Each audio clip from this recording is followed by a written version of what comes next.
Rain hammered the fresh grave as Damien Wolfe shoved divorce papers into his pregnant wife's trembling hands. "Sign it," he ordered, his voice colder than the October storm. "You and your mother, both traitors." Evelyn Carter, 8 months pregnant with twins, stood frozen among the mourners at her mother's funeral. The man she'd loved for 3 years, the crime lord who commanded an empire, was destroying her in front of everyone. She signed with shaking fingers, watching ink blur with rain and tears. But as she walked away from that grave, something inside her didn't break. It sharpened into a blade that would one day cut through everything Damien Wolfe had built. If you want to see how a grieving wife becomes the phantom queen of New York's underworld, stay until the end. Like this video and comment what city you're watching from, so I can see how far this story travels.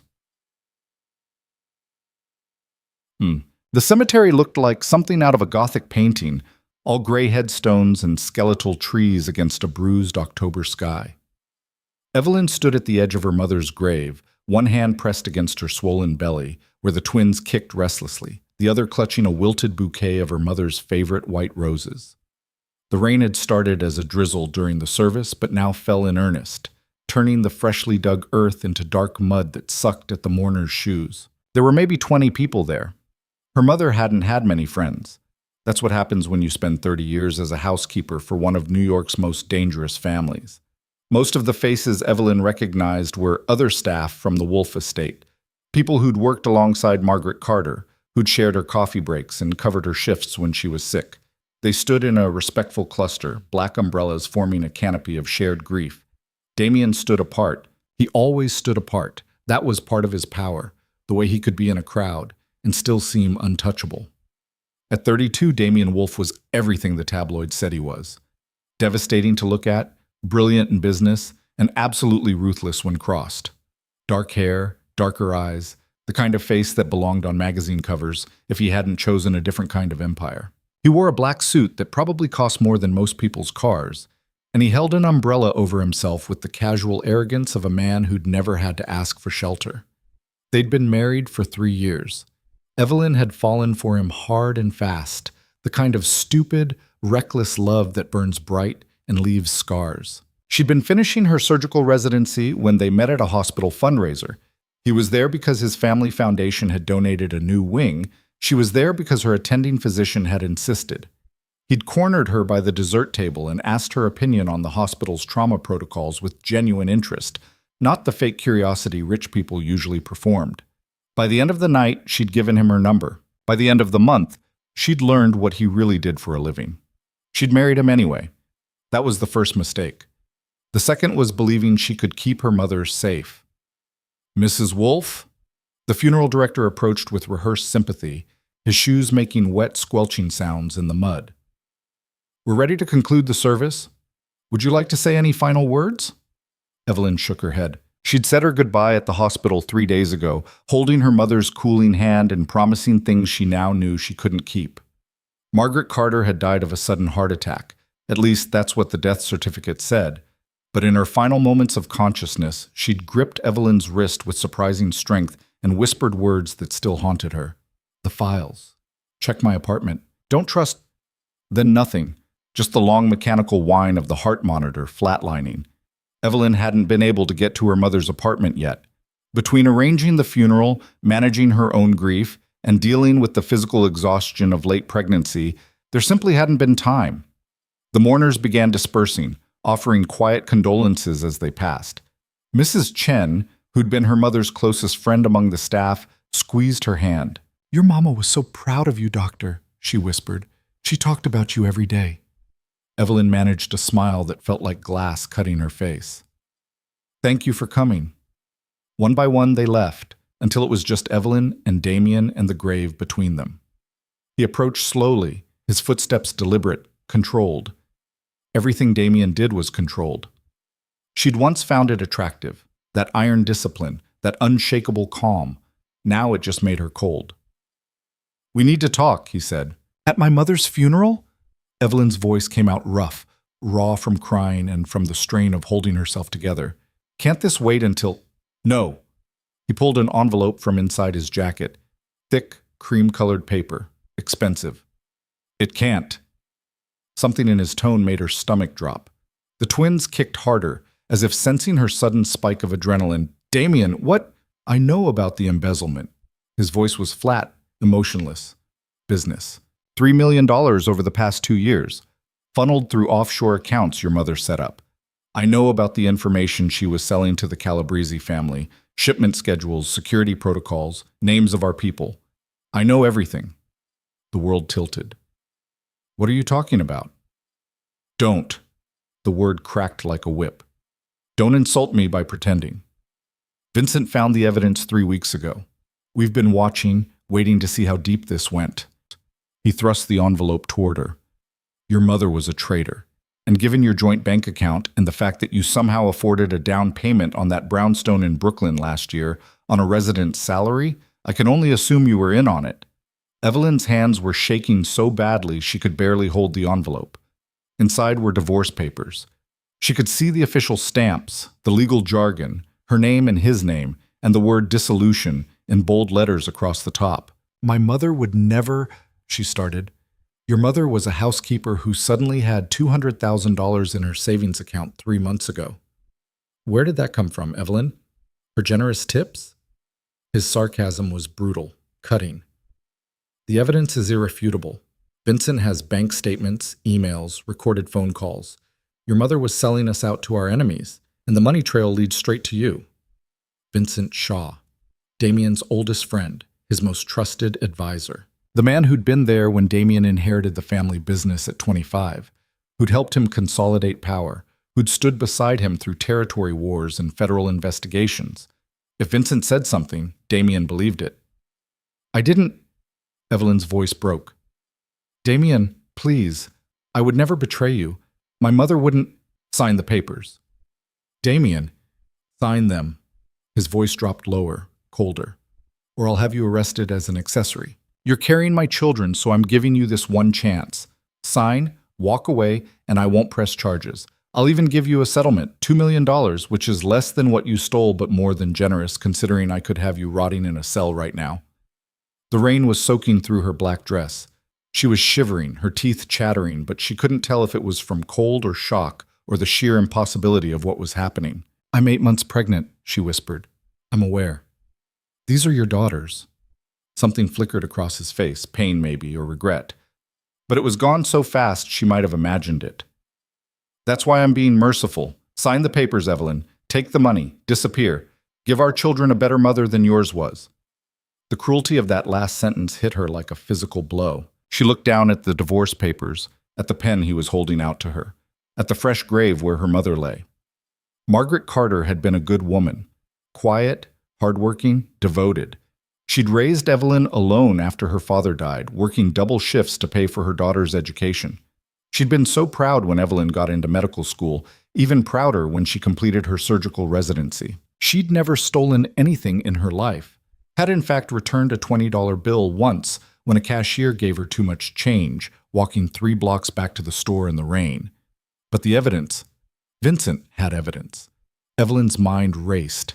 She could fight this. She could demand to see proof, hire lawyers, contest the divorce. But she was exhausted, pregnant, grieving, and going up against a man with infinite resources and no conscience when crossed. She had maybe $10,000 in her personal account. Damien could bury her in legal fees before the first hearing even happened. And if he had her arrested, she thought of prison, of giving birth in shackles, of her daughters growing up in foster care while she fought charges she couldn't disprove. "If I sign," she said slowly, "what happens to my mother's name?" "What?" "Do you release this information publicly? Tell everyone she was a traitor?" Damien was quiet for a long moment. "No. It stays internal. No benefit in advertising our security breaches." Small mercy. At least Margaret Carter's friends wouldn't know. At least there would be no headlines, no disgrace beyond what Damien was inflicting right now in this cemetery. Evelyn looked at the grave one more time, remembered her mother's last words. "The files. Check my apartment. Don't trust who?" She took the pen. Her hand moved almost independently of her mind, signing her name on line after line wherever Damien's attorney had marked with little colored tabs. Evelyncarter. She didn't take Damien's last name when they married. She'd already built her professional reputation as Dr. Carter, and he hadn't insisted. Now she was grateful. At least she wouldn't have to go through the paperwork of reclaiming her identity. Although really, what was left of her identity? Wife, daughter, both of those were gone now.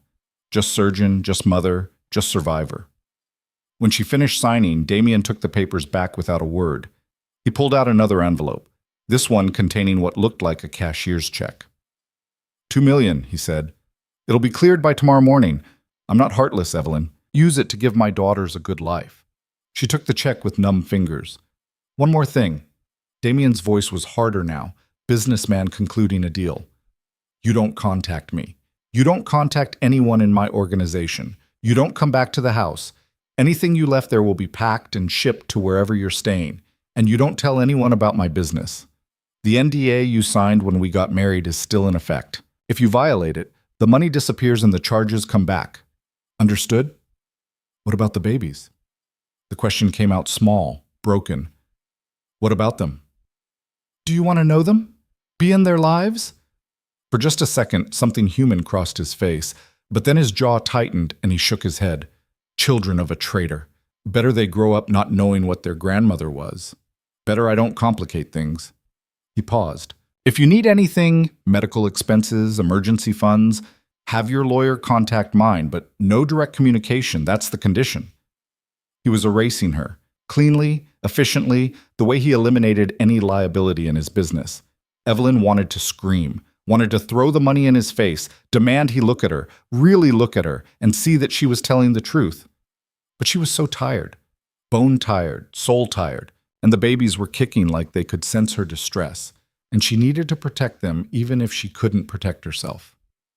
Goodbye, Damien, she said quietly. He nodded once, then turned and walked away across the cemetery. She watched his black-suited figure disappear between the headstones, umbrella held high, never looking back.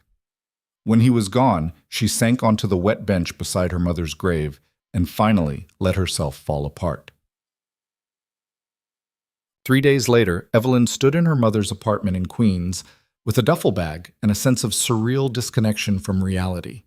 The place was small, tidy, exactly as Margaret Carter had kept it for the past 15 years. One bedroom, a galley kitchen, a living room with furniture from the 80s that was worn but clean. Family photos on every surface. Evelyn at her high school graduation, her medical school white coat ceremony, her wedding day. That last one hurt to look at. She'd been so happy then, beaming up at Damien like he was everything good in the world. She turned away from it. The apartment had already been cleared by Damien's people. She could tell because things were subtly wrong. Books not quite in the right order. Drawers that didn't close smoothly, like someone had rifled through them and put everything back slightly off. They'd been looking for evidence, probably, taking what they needed to build their case. But her mother had said, "The files. Check my apartment." Where would Margaret Carter hide something she didn't want found? Evelyn moved slowly through the space, thinking. Her mother had been clever in quiet ways, the kind of intelligence that came from surviving on very little. Where would she hide important documents? Not in the obvious places. The desk, the filing cabinet. Those had clearly been searched. Evelyn went to the bedroom, looked at the narrow closet with its rack of sensible work clothes and 3 nice dresses for special occasions. She pulled out the boxes on the top shelf, old shoes, winter scarves, a hat box full of greeting cards Evelyn had sent over the years. Nothing. She checked under the bed, behind the dresser, inside the toilet tank, because she'd seen that in a movie once. Nothing. She was about to give up when she noticed the bookshelf in the living room. Her mother had maybe 30 books, mostly paperback mysteries and a few cookbooks. But one of the cookbooks, a thick hardcover Betty Crocker from the 70s, seemed thicker than it should be. Evelyn pulled it off the shelf. The cover opened normally, but when she flipped through the pages, she found that the center had been hollowed out. Inside was a USB drive. Her hands were shaking as she carried it to her mother's old laptop. The computer took forever to boot up, and when the USB finally loaded, she found a folder labeled simply, Insurance. Inside were dozens of files. Bank statements, but not her mother's, Vincent Shaw's. Shell company registrations, email printouts, photos of Vincent meeting with men Evelyn recognized from the news as members of the Calabrese organization, one of the rival families that had been encroaching on Wolf territory. And recordings, at least 50 audio files. Evelyn clicked on one at random. Vincent's voice filled the room, smooth and confident. "Don't worry about Damien. He trusts me completely. I've been feeding him information about the Calabrese for months, making him paranoid. By the time he realizes the real leak is coming from inside his own circle, it'll be too late." Another voice, rougher. "And the money?"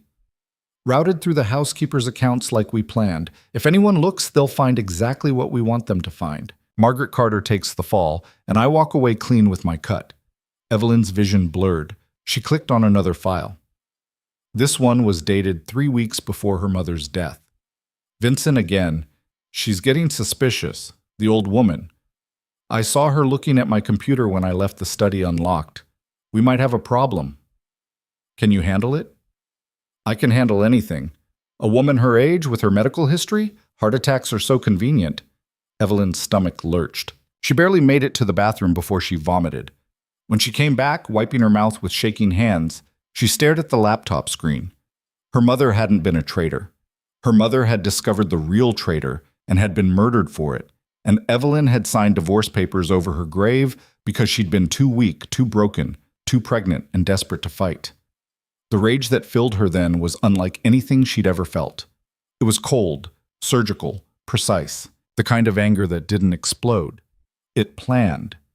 She copied every file onto her own laptop, then she destroyed the USB drive in the garbage disposal, letting it grind to metal shards. If Damien's people came back to search again, they'd find nothing. But Evelyn would remember everything. What? She left New York that night. The brownstone Damien had accused her of buying with stolen money. That had been her mother's down payment, saved over years from legitimate work and a small inheritance from Evelyn's grandmother. But she didn't try to explain that. She just sold it at a loss for quick cash and disappeared. She ended up in Providence, Rhode Island, close enough to reach New York if needed, far enough to not be noticed. She rented a small apartment under a different name, Claire Morrison, she decided, plain enough to forget, paid cash for 6 months up front, and started preparing for the babies. The twins were born 3 weeks later, on a cold November morning, in a hospital where nobody knew her as anyone but Claire Morrison.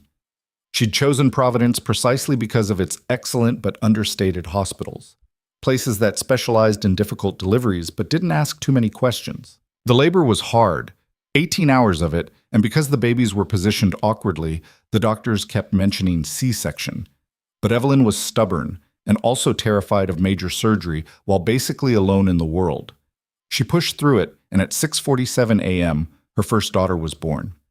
They cleaned her and placed her on Evelyn's chest, this tiny, perfect, furious creature with dark hair and lungs that could wake the dead. "Hi," Evelyn whispered, and started crying. "Hi, baby girl." 4 minutes later, the second twin arrived. Quieter, but her eyes opened right away, dark and solemn and somehow ancient. The nurse laughed and said she'd never seen a newborn look so unimpressed with the world. "Names?" the nurse asked, clipboard ready. Evelyn looked at her daughters, thought of her mother, who'd died protecting the truth, thought of herself, who'd been destroyed at a graveside. "Sophia," she said, touching the first baby's tiny hand, "and Grace." Wisdom and grace. Her daughters would need both. The first year was survival. Evelyn had money, the $2 million from Damien, plus what she'd scraped together from selling the brownstone. But she couldn't work as a surgeon, not with infant twins and no help and no identity she could use to apply for hospital positions. Dr. Evelyn Carter was legally dead in every way that mattered. Claire Morrison had no medical degree, no credentials, no references. So she learned to live small. Cheap apartment, thrift store furniture. She did some off-books medical consulting through encrypted channels, advising other doctors on complicated cases for cash payments. It wasn't much, but it kept her skills sharp. And every night, after Sophia and Grace were asleep, she studied the files her mother had left behind.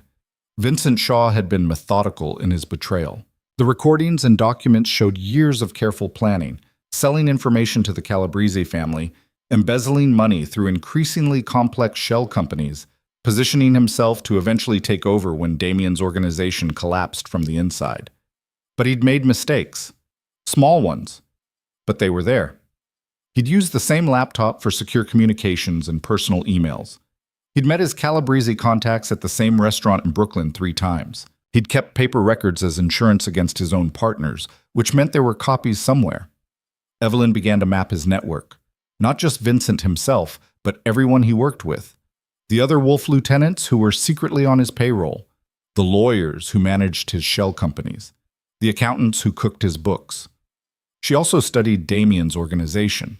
The legitimate parts and the criminal parts.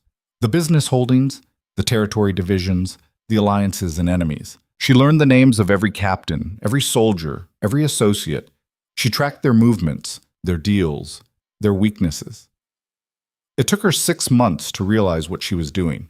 She was planning to go back, not as Evelyn Wolf, the discarded wife, not even as Dr. Evelyn Carter, the grieving daughter, as something new. When the twins turned 1, Evelyn started making calls. She reached out to people Vincent had wronged, other criminals mostly, people who'd lost money or territory or allies because of his schemes. She used burner phones and encrypted email, introduced herself only as someone who wanted the same thing they did, Vincent Shaw's head on a platter. The first few were suspicious. Criminals don't trust mysterious strangers offering intelligence, but Evelyn came with proof. Recordings Vincent had made, documents showing exactly how he'd screwed them over. And she asked for nothing in return except their patience. "Wait," she told them. "Watch. When I move against him, you'll know. And when he falls, you'll get everything you're owed." Slowly, she built a shadow network. Not an organization exactly, more like a web of people who owed her favors, who hated Vincent Shaw, who would be ready when she needed them. She also started making money. Real money. It turned out that a brilliant trauma surgeon who couldn't practice legally had other valuable skills. She could advise on interrogations, what injuries were survivable, what left permanent damage. She could consult on body disposal, how long decomposition took, what investigators would find. She could teach people how to treat gunshot wounds without going to hospitals. It was grim work, and some nights she lay awake hating herself for it. But it paid well, and more importantly, it gave her credibility in the underworld. People started knowing the name Claire Morrison as someone who was smart, discreet, and absolutely reliable. By the time the twins turned 2, Evelyn had connections throughout New York's criminal networks, and she'd begun the patient work of undermining Vincent Shaw. She leaked information to the Calabrese family about Vincent's plans to double-cross them. She tipped off federal investigators about his shell companies, anonymously, carefully, making sure it couldn't be traced back. She caused shipments to be intercepted, deals to fall through, alliances to crumble. And she made sure every piece of chaos looked like natural bad luck, nothing Vincent could pin on any one enemy. Damien's organization started bleeding money, losing territory, facing more pressure from law enforcement. Through her network, Evelyn heard that he was becoming paranoid, suspicious of everyone, that he and Vincent were having heated arguments about security breaches. Good. Let them fracture. Let Damien finally see what his oldest friend really was. When the twins turned 3, Evelyn rented a house. Nothing fancy, but it had a yard where Sophia and Grace could play. She enrolled them in a local preschool under fake names, gave them as normal a life as she could manage. They were amazing kids. Sophia was bold, fearless, always the first to try something new. Grace was quieter, but observed everything, her dark eyes missing nothing. They had Damien's coloring, that black hair, those sharp features. But Evelyn saw her mother in them too. Margaret's steadiness, her quiet strength. She told them their father was gone. Not dead, just gone. They were too young to ask complicated questions, and she was grateful. Someday she'd have to explain. Someday they'd want to know why they didn't have a daddy like other kids. But not yet. For now, they just needed to be safe. And Evelyn was going to make sure they had a world worth growing up in. By year 4, Evelyn had her own organization. It had started small, just her and a few carefully chosen people who'd worked with her mother, who'd known Margaret was innocent and had been disgusted by what happened. Mrs. Chen was one of the first, a couple of former Wolf soldiers who'd been pushed out by Vincent's faction. a brilliant hacker named Marcus, who'd lost his sister to one of Vincent's botched operations. They were loyal, competent, and hungry for justice. Evelyn taught them how to operate cleanly. No unnecessary violence, no civilian casualties, no getting sloppy. They laundered money through legitimate businesses she'd acquired, a restaurant supply company, a construction firm, a string of parking garages. On paper, Claire Morrison was a successful entrepreneur. In reality, she was building an empire in the shadows. She still didn't touch the drug trade. That was where Damien's organization made most of its money, and it was also the dirtiest part of the business. Instead, Evelyn focused on what she called victimless crimes. Gambling, high-level fraud, weapons trafficking to other criminal organizations. She didn't like it, but it was profitable and kept her connected. And information. That became her specialty. Everyone in the underworld needs information. Who's wearing a wire? Which cops can be bought? Where federal investigations are focused. Evelyn became the person you went to when you needed to know something. She cultivated sources everywhere: dirty cops, court clerks, forensic techs, lawyers. She paid well, demanded absolute loyalty, and eliminated anyone who tried to play both sides. By the time the twins turned 5, people in New York's underworld talked about the surgeon in whisper. Nobody knew her real identity. Some thought she was a man. Others thought she was a collective. But everyone agreed. If the surgeon was working against you, you were already finished. And Vincent Shaw? He was bleeding out slowly, and he didn't even know the knife was in him. What? The breaking point came on a cold February evening when Evelyn was tucking the twins into bed. "Mommy," Sophia said, "why don't we have a big family like Emma at school?" Emma Rodriguez, Sophia's best friend, came from a huge extended family. Grandparents, aunts, uncles, a million cousins. They had loud weekend dinners and birthday parties that filled entire parks. Evelyn smoothed Sophia's dark hair. "We have each other. That's our family." "But Emma has a daddy," Grace added quietly from her bed. "And we don't." There it was. The question Evelyn had been dreading. "Your daddy—" She hesitated. "How did you explain this to 5-year-olds?" "Your daddy made a mistake. A big one. And he chose not to be part of our family." "Did he not love us?" Sophia's voice was small. "He never met you," Evelyn said carefully. "So it's not about love. It's about choices he made before you were born." "Will we ever meet him?" Grace asked. Evelyn looked at her daughters, these beautiful, smart, kind little girls who deserved so much better than the mess she and Damien had created. "Maybe someday," she said, "but right now we have each other, and that's enough. Right?" They nodded, but she could see the questions still swimming in their eyes. After they fell asleep, Evelyn went to her office and pulled up the latest reports on Damien's organization. It was in shambles. 3 of his top lieutenants had been arrested in the past year. His territory had shrunk by 40%. He was barely holding on, and according to her sources, he was starting to suspect Vincent was the source of his problems. It was almost time. 5 years of planning, building, positioning. 5 years of turning herself from a broken woman at a graveside into one of the most dangerous people in New York. 5 years of her daughters growing up without knowing their father, without knowing the truth about their grandmother, without understanding why their mother sometimes woke screaming from nightmares. Evelyn pulled up the file folder on her computer. Endgame, she'd labeled it.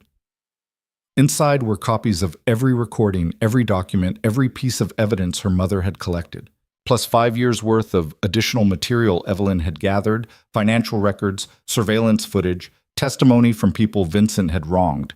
Enough to destroy him completely. Enough to clear her mother's name. Enough to force Damien to see the truth. She opened a new message window and began typing, her fingers steady on the keys. The message was addressed to 3 people: Damien Wolfe, the head of the FBI's Organized Crime Division, and the editor of the New York Times Investigative Unit.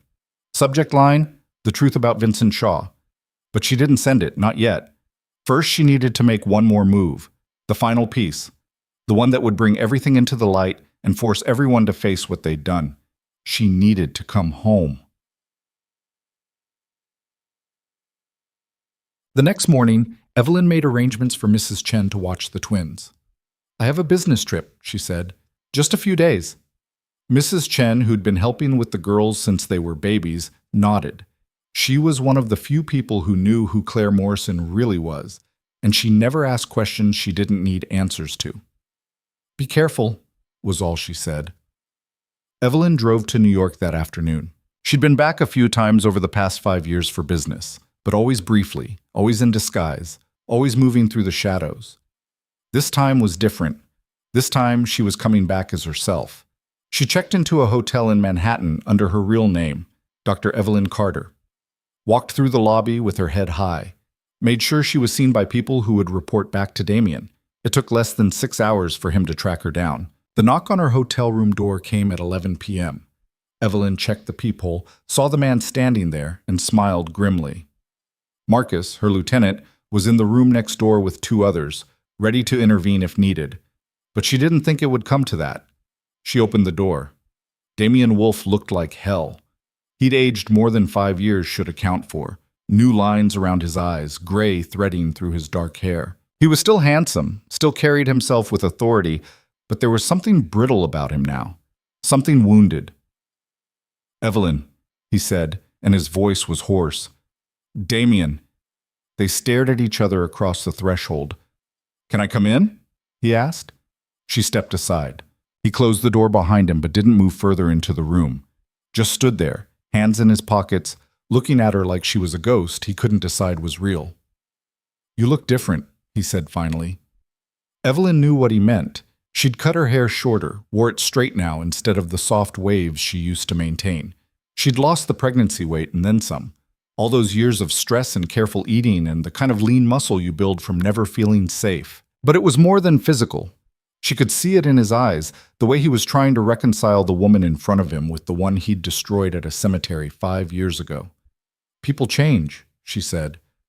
"I looked for you." His voice was rough. "After the first year, I wanted to know if the babies were okay, if you needed anything. You disappeared completely. That was the point." He flinched. Good. She wanted him uncomfortable, wanted him off balance. "Why are you back?" he asked. "To finish something." "Finish what?" Instead of answering, she walked to the desk where her laptop sat open, pulled up a file and turned the screen toward him. "Do you remember my mother's last day? The day she died?" His jaw tightened. "Evelyn, I don't want to—" "Do you remember?" she pressed. "Yes." "She was at your estate that morning, working. Vincent Shaw was there too, in your study. She brought him coffee around 10 a.m., and when she came back to collect the cup an hour later, he was on a phone call he didn't want her to hear. He waited until she left, but she stood outside the door and listened." Evelyn clicked play on an audio file. Vincent's voice filled the hotel room, tinny through the laptop speakers but clear. "The shipment's confirmed for Thursday. I'll make sure Wolf's people are looking the other way. Calabrese sends the payment to the usual account." Damien went very still. "That's from 3 days before my mother died," Evelyn said. She recorded it on her phone. "Want to hear more?" She didn't wait for an answer. Just played another clip, then another. Vincent's voice, over and over, selling out Damien's organization to their enemies, arranging deals, embezzling money. And finally, the one that made Damien's face go white. "She's getting suspicious. The old woman. I saw her looking at my computer when I left the study unlocked. We might have a problem." "Can you handle it?" "I can handle anything. A woman her age, with her medical history, heart attacks are so convenient." The recording ended. The silence in the room was suffocating. "Where did you get this?" Damien's voice was barely above a whisper. "My mother left them for me. She knew Vincent was dirty, so she started collecting evidence. She was going to bring it to you herself, but he figured out what she was doing and killed her first." Evelyn closed the laptop. "Then he framed her for his crimes and convinced you to throw me away at her funeral." Damien sat down heavily on the edge of the bed.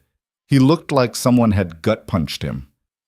"I need to hear all of it," he said. "No, not yet." His head snapped up. "What?" "You don't get the full story until you do something for me first." "Evelyn, you accused my mother of being a traitor. You called her a thief. You made me sign divorce papers over her grave while I was 8 months pregnant with your children." Her voice was cold, surgical. You don't get absolution just because you're finally ready to listen. You want the truth? You earn it. What do you want? A meeting, tomorrow night. Your entire council, everyone who runs your organization, Vincent Shaw included. Why?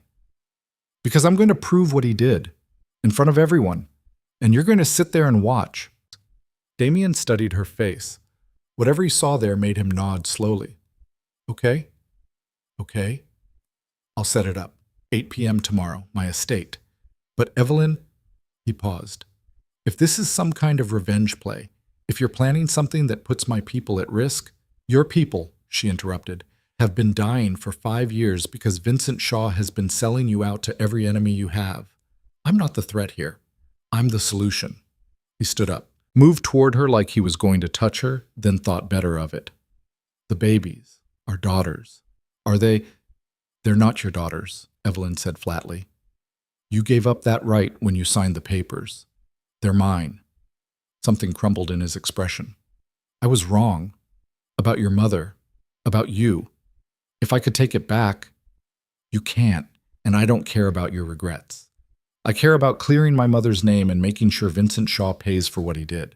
She walked to the door and opened it. Tomorrow, 8 p.m. Don't be late. He left without another word. When the door closed behind him, Evelyn's hand started shaking. She gripped the door frame hard enough that her knuckles went white, breathing through the panic attack that threatened to swallow her whole. Marcus appeared in the hallway seconds later, coming from the room next door. He was a big guy, ex-military, with the kind of quiet competence that made him invaluable.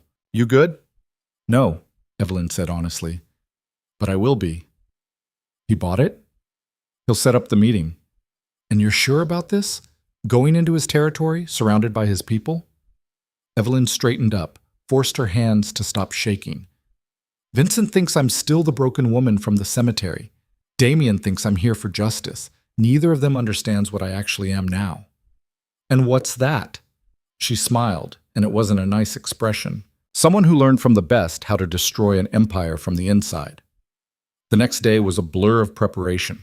Evelyn had her entire team on standby, not just Marcus, but 8 others scattered throughout the city. Each one had a specific role to play if things went wrong. She'd spent 5 years building this network precisely for moments like this, and she wasn't about to walk into Damien's estate without backup. She also called Mrs. Chen to check on the twins. They're fine, Mrs. Buzz, Chen said. Sophia wants to know when you're coming home. Grace has been very quiet. Grace always got quiet when she sensed something was wrong. Even at 5 years old, she had that uncanny ability to read situations. Tell them I'll be home soon, Evelyn said. Tell them I love them. You be careful, Mrs. Chen said. These men, they don't play fair. Neither do I. Not anymore. She spent the afternoon going through every piece of evidence one more time. The recordings, the financial documents, the emails. She'd built a presentation that was damning, undeniable, and most importantly, structured in a way that told a story even criminals would understand. This wasn't just about proving Vincent was dirty. It was about showing exactly how he'd played everyone, how he'd gotten rich while Damien's organization bled. At 6 p.m., she got dressed. Black suit, professional, the kind of thing she used to wear to medical conferences. Hair pulled back. Minimal makeup. She wanted to look like Dr. Evelyn Carter, the surgeon, not Claire Morrison, the shadow operator. Wanted everyone in that room to remember who she'd been before Vincent Shaw destroyed her family. Marcus drove her to the estate. It was in Westchester, a sprawling property behind gates and walls that had been in Damien's family for 3 generations. Evelyn had lived there for 3 years as his wife, but she'd never felt at home. It was too big, too cold, too full of men conducting business behind closed doors. The guard at the gate recognized her even after 5 years. His eyes went wide. Mrs. Wolfe? Dr. Carter, she corrected. I'm expected. He made a call, then waved them through. The house looked the same. Red brick, white columns, the kind of old money architecture that was supposed to intimidate. Marcus parked the car but didn't get out. I'll be right here, he said. You need me. You text. 5 minutes. I'm coming in. I know. The front door opened before she reached it. One of Damien's household staff, a woman named Teresa, who'd always been kind to Evelyn, stood there looking shocked. "Dr. Carter, we heard you were back, but I didn't believe—" She stopped herself. "Mr. Wolf is waiting for you in the study. The others are gathering." "Thank you, Teresa." Walking through that house was surreal. Everything was exactly where she remembered it. The terrible abstract painting Damien's father had bought for too much money. The grandfather clock in the hall that chimed on the hour. The smell of the place, old wood and expensive cologne and something else, something like power. The study was at the back of the house, a large room lined with bookshelves and dominated by a massive oak table. When Evelyn walked in, 7 men were already seated. Damien stood at the head of the table, and Vincent Shaw sat directly to his right, looking annoyed. "This better be important," Vincent said when he saw her. "I don't appreciate being summoned on short notice." He didn't recognize her. Not immediately. Evelyn saw the moment it clicked, the way his eyes widened slightly, the way his body went tense. "Evelyn?" His voice was careful. "I heard you were dead." "You heard wrong." The other men at the table were watching this exchange with confusion. Evelyn recognized most of them, lieutenants, captains, the core of Damien's inner circle. Men who'd been there 5 years ago when she was part of this world. Men who'd probably heard the story of how Damien's wife turned out to be a traitor's daughter. "Gentlemen," Damien said, "some of you remember my ex-wife, Dr. Evelyn Carter. She's here tonight because she has information about security breaches in our organization." Security breaches? One of the men, Tony Marchetti, she remembered, ran Damien's gambling operations, laughed. "You brought her here to talk about security? Isn't she the one whose mother was selling us out?" "That's actually what we're here to discuss," Evelyn said calmly. She pulled her laptop from her bag and set it on the table. "My mother didn't sell you out, but someone in this room did." The temperature in the room dropped about 20 degrees. Vincent leaned back in his chair, smiling. "This should be entertaining." "I'm glad you think so," Evelyn said. She opened her laptop and connected it to the large monitor on the wall that Damien used for presentations. "Because you're the star of the show." The first document that appeared on screen was a bank statement. Vincent Shaw's name at the top, a shell company account, deposits from the Calabrese organization dating back 7 years. "That's fake," Vincent said immediately. "Is it?" Evelyn pulled up another document. "This is the registration for Redstone Holdings, LLC, filed in Delaware 6 years ago. The registered agent is a law firm in Manhattan that specializes in setting up anonymous companies, but I tracked the actual ownership through 3 shell companies and a trust. It all leads back to you." She clicked to the next slide. Here's the interesting part. Redstone Holdings received payments from Calabrese front companies totaling $8 million over the past 6 years. In exchange for what? Another click. Shipment schedules, security protocols, the names and addresses of Damien's key people. Everything you'd need to systematically dismantle an organization from the inside. The men at the table were leaning forward now, staring at the screen. "This is bullshit," Vincent said, but his voice had lost some of its confidence. "She's making this up." "Damien, you can't seriously—" "Let her finish," Damien said quietly. His eyes were locked on the screen. Evelyn pulled up the audio files, played them one by one. Vincent's voice filled the room, selling out his oldest friend, arranging murders, laughing about how easy it was to manipulate Damien. By the third recording, Tony Marchetti was on his feet. "You son of a bitch!" Vincent stood up too. "This is all fabricated. She's trying to destroy me because I exposed her mother." "My mother didn't do anything," Evelyn said, her voice cutting through his. "Except catch you in the act. She worked in this house for 30 years. She was loyal to Damien's family when you were still in elementary school. And when she figured out what you were doing, you killed her and framed her for your crimes." She pulled up the final recording, the one where Vincent talked about making Margaret Carter's death look like a heart attack. When it finished playing, the silence was absolute. Vincent looked around the table at faces that had been friendly an hour ago and were now hostile. He was smart enough to know when he'd lost. "You can't prove any of this in court," he said to Damien. "It's all illegally obtained evidence. And her? She's been operating in the shadows for 5 years under a fake name, running her own criminal organization. I've had people watching her." Evelyn smiled. "I know you have. I fed your people exactly what I wanted them to see. What? Did you think I didn't know you were tracking me? I've been 3 steps ahead of you since the beginning. Every piece of information your surveillance team collected was carefully curated to make you think I was just another small-time operator. You never saw the real network. She clicked to a new slide. Organizational charts appeared on screen. Vincent's actual criminal empire, mapped out in detail. Every shell company, every bribed official, every dirty deal. And next to it, her own organization, far larger than anything Vincent had suspected. I control 40% of the gambling in this city now, she said. I run the best information network on the East Coast.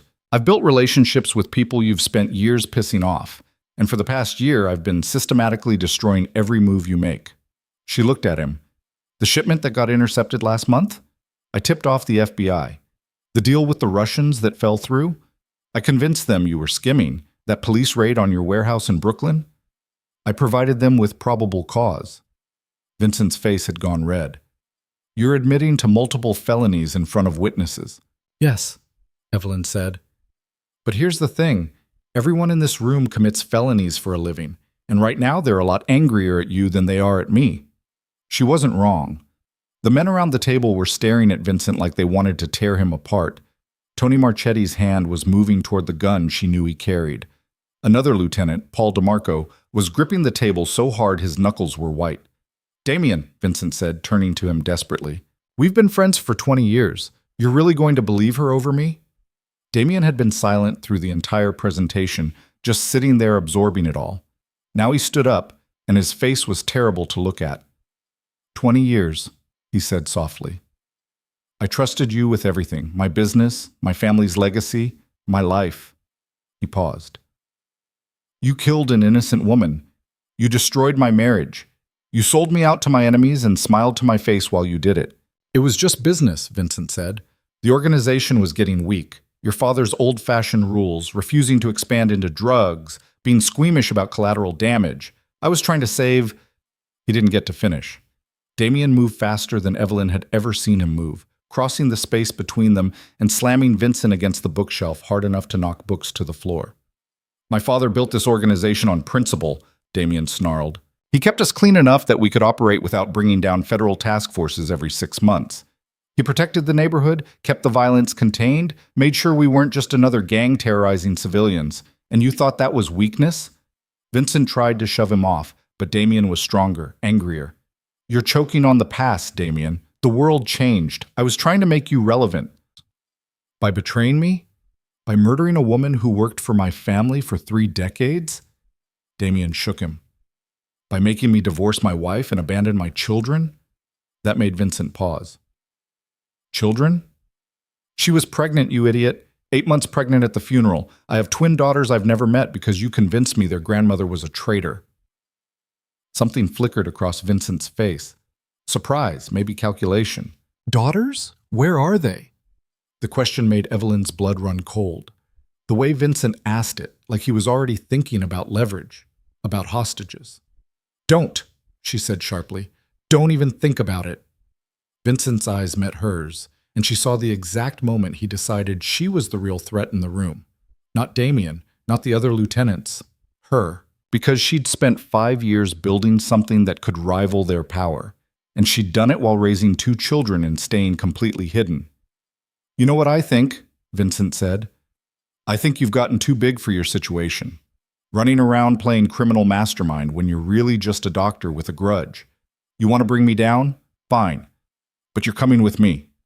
He moved fast, pulling a gun from his jacket. For a second, everyone in the room froze. This was a violation of the most basic rule. You didn't come to a council meeting armed. That was neutral ground. But Vincent had stopped caring about rules.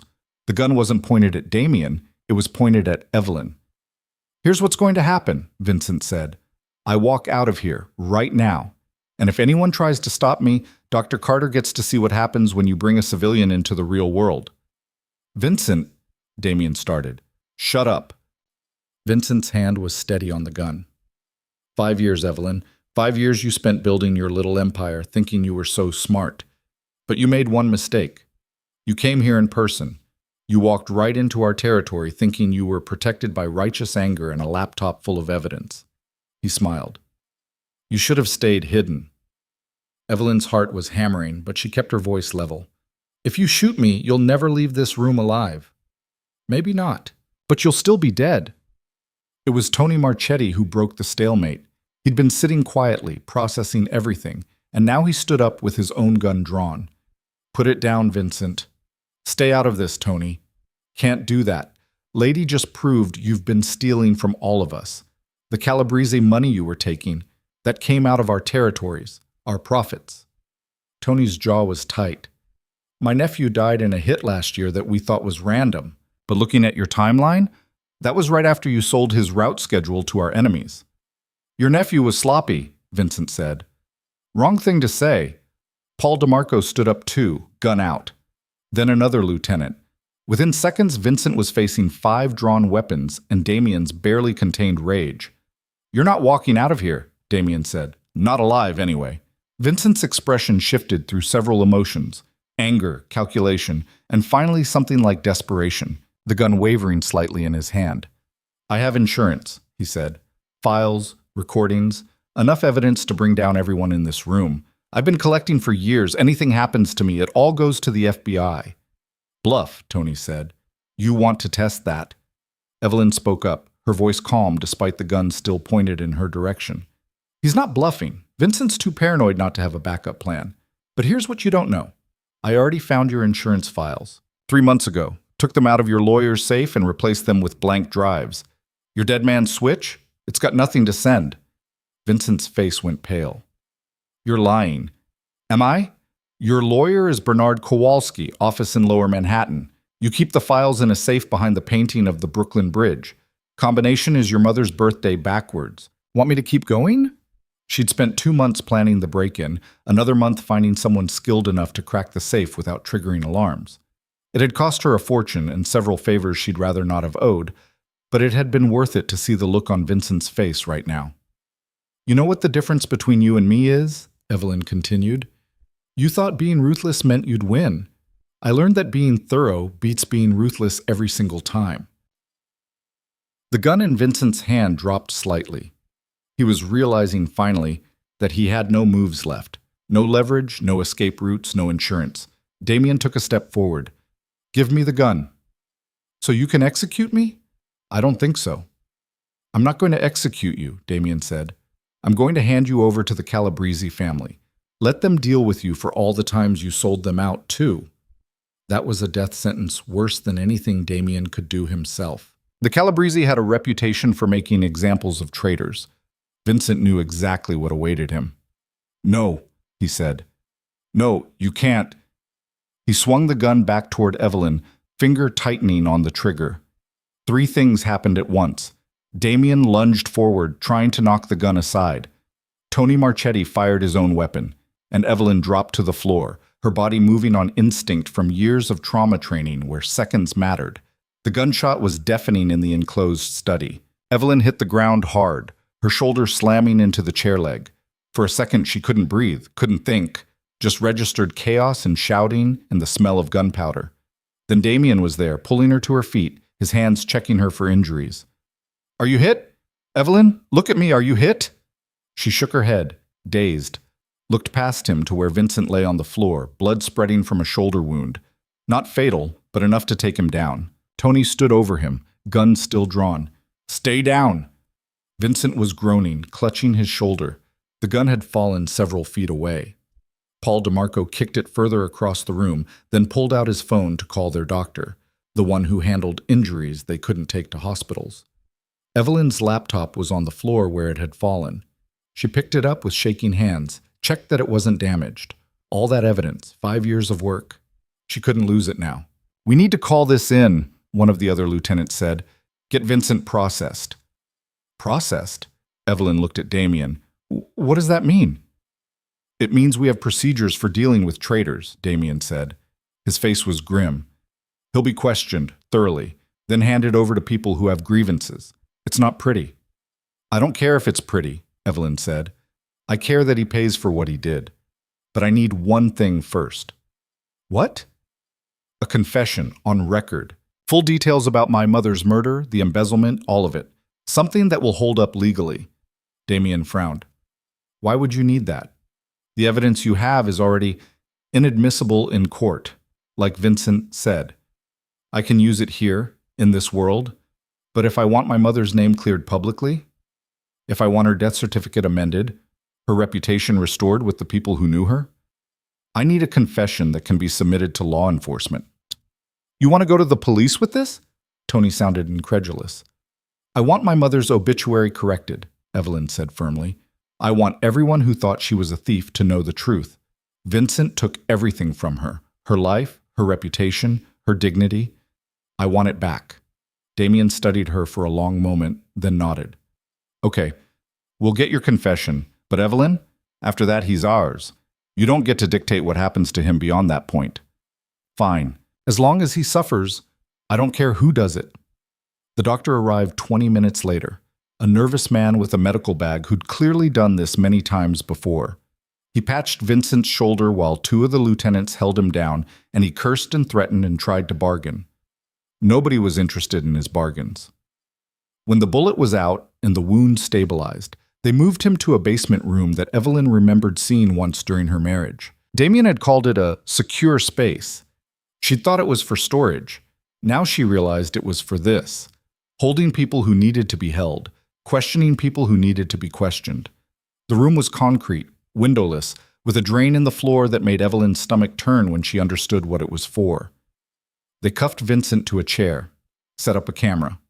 And Damien, his voice cold as winter, told him exactly what would happen if he didn't cooperate. It took 3 hours. 3 hours of Vincent trying to lie, to minimize, to deflect. 3 hours of Damien and his lieutenants methodically breaking down every excuse, every justification. And finally, when Vincent realized there was no way out, he started talking. He confessed to murdering Margaret Carter, to framing her for his embezzlement, to selling information to the Calabrese family and 3 other rival organizations, to arranging hits on Damien's people when they got too close to the truth, to everything. Evelyn watched the recording play back on her laptop, Vincent's voice crackling through the speakers as he detailed exactly how he'd triggered Margaret Carter's heart attack using a potassium injection disguised as her daily vitamin shot. The confession was thorough, incriminating, and legally sound. She'd made sure of that, coaching Damien on which questions to ask, ensuring Vincent provided dates, locations, methods. That enough for you? Damien asked. They were back in his study, just the two of them. Dawn was starting to break outside, gray light filtering through the heavy curtains. It's enough. Evelyn copied the file to 3 separate drives, then encrypted backups to cloud storage. She wasn't taking chances. What happens to him now? He'll be questioned by the others. Everyone he wronged gets their turn. Damien poured himself a drink, whiskey at 6 a.m. Then the Calabrese family gets what's left. How long will that take? Does it matter? Evelyn thought about her mother, about the funeral in the rain, about 5 years of carefully controlled rage. No, I guess it doesn't. Damien drank, watching her over the rim of his glass. You built an empire in 5 years, while raising 2 children alone. You sound surprised. I am. The woman I married was brilliant, but she was soft, kind. He gestured vaguely. You're something else now. I had to be. Evelyn closed her laptop. Soft doesn't survive what you did to me. He flinched. I know. And Don't. She held up a hand. Don't apologize. Don't tell me you were wrong or that you regret it. I don't want your remorse, Damien. It doesn't change anything. Then what do you want? Good question. What did she want? She'd spent 5 years focused on revenge, on clearing her mother's name, on destroying Vincent Shaw. Now that it was done, now that she had the confession and Vincent was locked in a basement waiting for brutal justice, she felt strangely empty. I want to go home, she said finally. I want to see my daughters and forget this world exists. Our daughters. No, mine. You signed away that right, remember? Damien set his glass down hard enough that it cracked. I was lied to. Manipulated. If I'd known the truth, you would have what? Believed me over Vincent? Evelyn's laugh was bitter. You trusted him completely. 20 years of friendship, and you never once questioned whether he might be lying. But you were ready to believe the worst about me and my mother after knowing us for what, 3 years? Your mother had money she shouldn't have had. The evidence, the evidence was manufactured, and you didn't look deeper because it was easier to believe we betrayed you than to imagine your best friend was a snake. She stood up. That's on you, Damien. You made that choice. You shoved divorce papers in my hands at my mother's funeral. You let Vincent's lies poison you against the people who actually loved you. I know. His voice cracked. I know, and I've lived with that for 5 years. Do you think I don't regret it? Every single day I thought about you, about whether you were okay, whether the babies survived. I hired investigators, but you disappeared so completely it was like you never existed. That was the point. Claire Morrison doesn't have your baggage. Claire, he stopped. That's the name you've been using? Was using. Now that Vincent's done, I don't need it anymore. She picked up her bag. I'm leaving. Don't try to find me again. Evelyn, wait. He moved to block the door. Please, can I at least see them? The girls? I'm not asking for custody or even regular visits. Just once. Let me see my daughters once. The desperation in his voice almost broke through her anger. Almost. But then she remembered standing in the rain, 8 months pregnant, signing papers while her mother's coffin sat 10 feet away. They're 5 years old, she said. They're in kindergarten. Sophia wants to be a veterinarian and Grace wants to be an astronaut. They're happy, well-adjusted, and they don't need the complication of a father who runs a criminal empire. I could change that. Get out of the business. Go legitimate. You've been saying that for 10 years, according to the files I read. Your father wanted to go legitimate, too. But there's always one more deal, one more territory dispute, one more reason to stay. She shook her head. I won't let my daughters grow up wondering if their father will come home at night or end up in prison. Or dead. So that's it? You get your revenge and I never see my children? That's it. She pushed past him, but he caught her arm. Not rough, just enough to stop her. Please, I'm begging you, one meeting. Let them know I exist at least. Let me tell them I'm sorry I wasn't there. Evelyn looked at his hand on her arm, then up at his face. He looked wrecked, exhausted, guilty, desperate. Part of her, the part that had loved him once, wanted to give in. But the larger part, the part that had been forged in 5 years of survival and strategy, knew better. Maybe, she said, someday. If you prove you've actually changed, if you get out of this life for real, not just promises, if you can show me that being in their lives won't put them in danger. She pulled her arm free. But not now, not today. Not until I'm convinced you're worthy of them. She left him standing in the study, his face a mask of pain. Marcus was waiting in the car, engine running. How'd it go? Vincent confessed to everything. It's recorded, documented, ironclad. Evelyn buckled her seatbelt, suddenly exhausted. Take me to a hotel. I need to sleep for about 3 days. What about the confession? You going to the police with it? Tomorrow, or the next day. Whenever I can function like a human being again. She closed her eyes. Right now, I just want to not think for a while. But thinking was all she did. As Marcus drove through the early morning streets, as they checked into a hotel under another fake name, as she lay in a too-soft bed staring at the ceiling, her mind wouldn't stop racing. She'd won. Vincent was destroyed. Her mother's name would be cleared, and Damien knew the truth.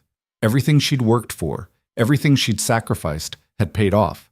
So why did she feel so hollow? Her phone buzzed, a text from Mrs. Chen. The girls are asking about you. When will you be home? Home. Providence. The small house with the yard where Sophia and Grace played. The life she'd built as Claire Morrison, away from all of this darkness. She typed back, soon. 2 more days. Then she opened her contacts and scrolled to a number she'd been avoiding calling. Detective Sarah Brennan, NYPD Major Crimes. They'd met 3 years ago when Evelyn had quietly fed the detective information about a human trafficking ring. Brennan didn't know who Claire Morrison really was, but she knew she was reliable. Evelyn composed a message. Need to meet. Have information about a murder. 5 years old, ruled natural causes. I have a confession. She hit send before she could second-guess herself. The response came back in minutes. When and where? They met that afternoon at a diner in Queens, far from Damien's territory. Brennan was in her 40s, sharp-eyed, with the kind of no-nonsense attitude that came from 20 years dealing with the worst humanity had to offer. She slid into the booth across from Evelyn and ordered black coffee.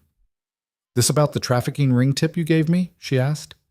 "No, something else. Something personal." Evelyn pulled out her laptop and showed Brennan the file on Margaret Carter. The original death certificate listing cardiac arrest, the autopsy report that noted nothing suspicious, and then the recording of Vincent confessing to murder. Brennan listened to the whole thing, her expression getting grimmer. When it finished, she sat back and let out a long breath. Jesus. Margaret Carter worked for the Wolf family, didn't she? She was my mother. That made Brennan's eyes widen. You're Evelyn Carter, Damien Wolf's ex-wife. Was. For 3 years. Until Vincent Shaw convinced him I was a traitor, and Damien threw me away. And you've been operating under Claire Morrison since then. It wasn't a question. Brennan was putting pieces together fast. The information you've been feeding me, the tips about criminal activity, you've been running your own organization. I have. And before you arrest me, you should know that everything I've done has been cleaner and more ethical than half the people you're supposed to be catching. No drugs, no human trafficking, no violence against civilians. I've made my money off gamblers and white-collar criminals who can afford to lose it. That's still illegal. So is half of what NYPD does to catch criminals, but we don't talk about that. Evelyn met her eyes. I'm not here to debate ethics. I'm here to give you Vincent Shaw. He murdered my mother, embezzled millions, sold information to rival criminal organizations, and arranged the deaths of at least 8 people in the past 5 years. I have evidence for all of it. Where is he now? Damien Wolf has him, in custody, being questioned. Brennan's jaw tightened. Being tortured, you mean? I don't know what's happening to him, and I don't care. What I care about is that my mother's death certificate gets amended, that her name gets cleared, that everyone who thought she was a thief knows the truth. And you think I can make that happen? I think you're a good cop who cares about justice. This recording is legally obtained. Vincent wasn't coerced. He confessed on camera with his lawyer present. That was a lie, but there was no way to prove otherwise. You take this to the DA, they can reopen the case. Hell, you can probably use it to flip Vincent on Damien and bring down the whole organization. That made Brennan pause. You'd give up Damien Wolf? Would she? Evelyn thought about it. About the man who'd loved her once, who destroyed her at a graveside, who'd looked at her this morning with such desperate regret. About the father her daughters had never met. No, she said finally. Vincent? Yes. He deserves everything coming to him, but Damien was manipulated. He made terrible choices based on lies, and he'll live with that. I'm not interested in sending him to prison. Even though he runs a criminal empire, take Vincent, clear my mother's name, and leave Damien alone. That's the deal. Brennan was quiet for a long moment, studying her. You know I can't make promises like that. If this evidence leads to Damien, I can't ignore it. The evidence points to Vincent, exclusively. Damien was a victim of Vincent's manipulation, same as me. Evelyn pushed the flash drive across the table. Take it or leave it, detective. But if you want to bring down one of the biggest traitors in organized crime history, this is your chance. Brennan took the drive, turned it over in her hands. If I do this, you need to stay available. For testimony, for follow-up questions. I can do that, as long as my daughters stay out of it. You have kids? Twin girls, 5 years old. They don't know anything about this world, and I want to keep it that way. Brennan nodded slowly. Okay, I'll take this to my lieutenant, see what we can do. But Evelyn, if Vincent talks and implicates you in anything, he won't. I've been very careful. That was true. Everything Claire Morrison had done was technically legal or impossible to prove otherwise. She'd built her empire on information and influence, not violence or contraband. And if he does, well, you know where to find me. She left the diner feeling lighter. The wheels were in motion now. Soon Margaret Carter's name would be cleared, and Evelyn could finally close that chapter of her life. Her phone rang as she walked to her car. Unknown number. She almost didn't answer, but something made her pick up. Dr. Carter? A woman's voice, professional. This is Linda Chen from Manhattan Memorial Hospital. We have you listed as an emergency contact for Dr. Rebecca Torres? Evelyn's stomach dropped. Rebecca had been her best friend in medical school, one of the few people from her old life who'd stayed in touch. What happened? Dr. Torres was in a car accident this morning. She's stable, but asking for you. Can you come to the hospital? I'll be there in 30 minutes. She made it in 20, breaking every speed limit. Found Rebecca in a private room, banged up but conscious. Broken arm, concussion, various bruises and cuts. She smiled weakly when Evelyn came in. Hey, stranger. Long time no see. What happened? Some asshole ran a red light, T-boned me at an intersection. Rebecca winced. Could have been worse. At least I'm not in surgery. Evelyn checked the chart hanging at the end of the bed, her doctor instincts kicking in automatically. The injuries were consistent with what Rebecca described. Treatment protocol looked appropriate. She relaxed slightly. You scared me, she said. Sorry. Wasn't planning on it. Rebecca studied her face. You look different. Older. Tired. It's been a rough few years. I heard you got divorced and that you dropped off the face of the earth. Pretty much. Want to talk about it? Did she? Evelyn looked at her old friend, one of the last connections to who she used to be. Rebecca knew about Damien, had been at their wedding, had warned Evelyn that marrying into that world was dangerous. She'd been right. My mother died 5 years ago, Evelyn said quietly. Heart attack, or so everyone thought. Turned out she was murdered, framed as a traitor. My husband believed the lies and divorced me at her funeral while I was 8 months pregnant. Rebecca's eyes went wide. Jesus, Evelyn! I had twins, girls, Sophia and Grace. They're 5 now, beautiful, smart, everything I could ask for. I've been raising them alone under a different name because I couldn't stomach being part of Damien's world anymore. Where are they now? With a friend in Providence. That's where we live now. Providence? Rebecca looked hurt. You've been 2 hours away and didn't tell me. I couldn't. I needed to disappear completely. From Damien or from yourself? The question hit deeper than Rebecca probably meant it to. Evelyn sat down in the chair beside the bed. Both, maybe. I don't know. The person I was when I married Damien, she's gone. I'm someone else now. Who? Someone harder, smarter, meaner probably. Evelyn laughed without humor. I built a criminal empire in 5 years, Becca. Me. The girl who used to cry during sad movies and volunteer at free clinics. I run gambling operations and sell information to dangerous people, and I'm good at it. Rebecca was quiet for a moment. Did you get justice? For your mother? I did, finally. That's why I'm in the city. I just handed evidence to NYPD that will clear her name. Then maybe you can stop being this other person. Come back to who you were. I don't know if that's possible. I don't know if I want it to be. What do you want? Evelyn thought about her daughters, about the life she'd built in Providence, about Damien's desperate face this morning. I want my girls to be safe. I want them to grow up normal, with opportunities and choices. I want them to never have to do what I did to survive. That's not an answer about what you want. That's what you want for them. They're the same thing now. Rebecca reached out with her good hand, squeezed Evelyn's. Be careful. I've seen what happens when people lose themselves in protecting others. You matter too, you know? Not just as a mother or an ex-wife or some crime boss. As Evelyn. Evelyn died at a cemetery 5 years ago. I'm just what's left. Bullshit. You're still in there. I can see her. She's just buried under all that anger and strategy. Rebecca paused. Don't let what Damien did destroy who you really are. That's letting him win. The words stayed with Evelyn as she left the hospital, as she drove back to her hotel, as she lay awake that night staring at another ceiling in another anonymous room. Was Rebecca right? Had she lost herself in the pursuit of revenge? She thought about the woman she used to be. Dr. Evelyn Carter, who'd spent 80-hour weeks in the ER saving lives, who'd volunteered at community health centers, who'd believed in helping people. That woman seemed like a stranger now. Someone soft and naive who didn't understand how cruel the world could be. But maybe that wasn't fair. Maybe that woman had been stronger than Evelyn gave her credit for. Strong enough to marry a criminal and try to love him anyway. Strong enough to keep her ethics while living in an unethical world. Strong enough to grieve her mother and sign divorce papers and walk away alone. Maybe Claire Morrison wasn't her evolution.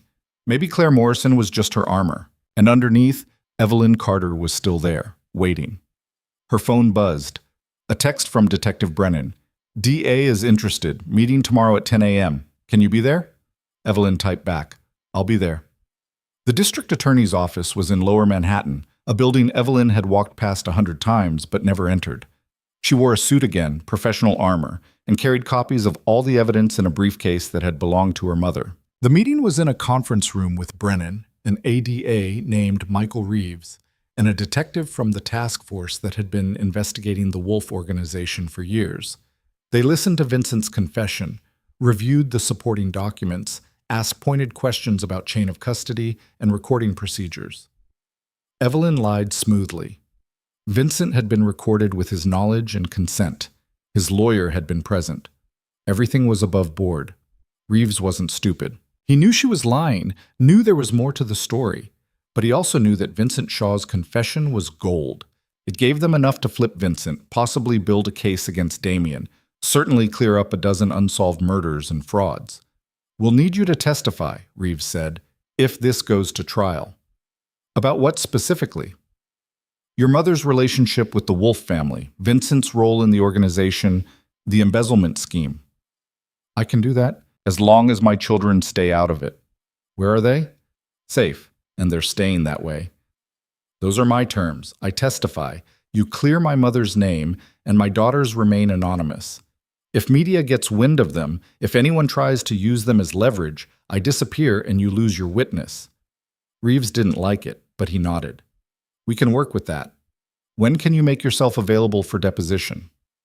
Whenever you need me. I'm staying in the city for the next few days. They scheduled her deposition for 2 days later. As she left the building, Evelyn felt that hollow feeling again. This was what she'd wanted. Justice, vindication, the truth. But it didn't feel triumphant. It just felt like closing a wound that would never fully heal.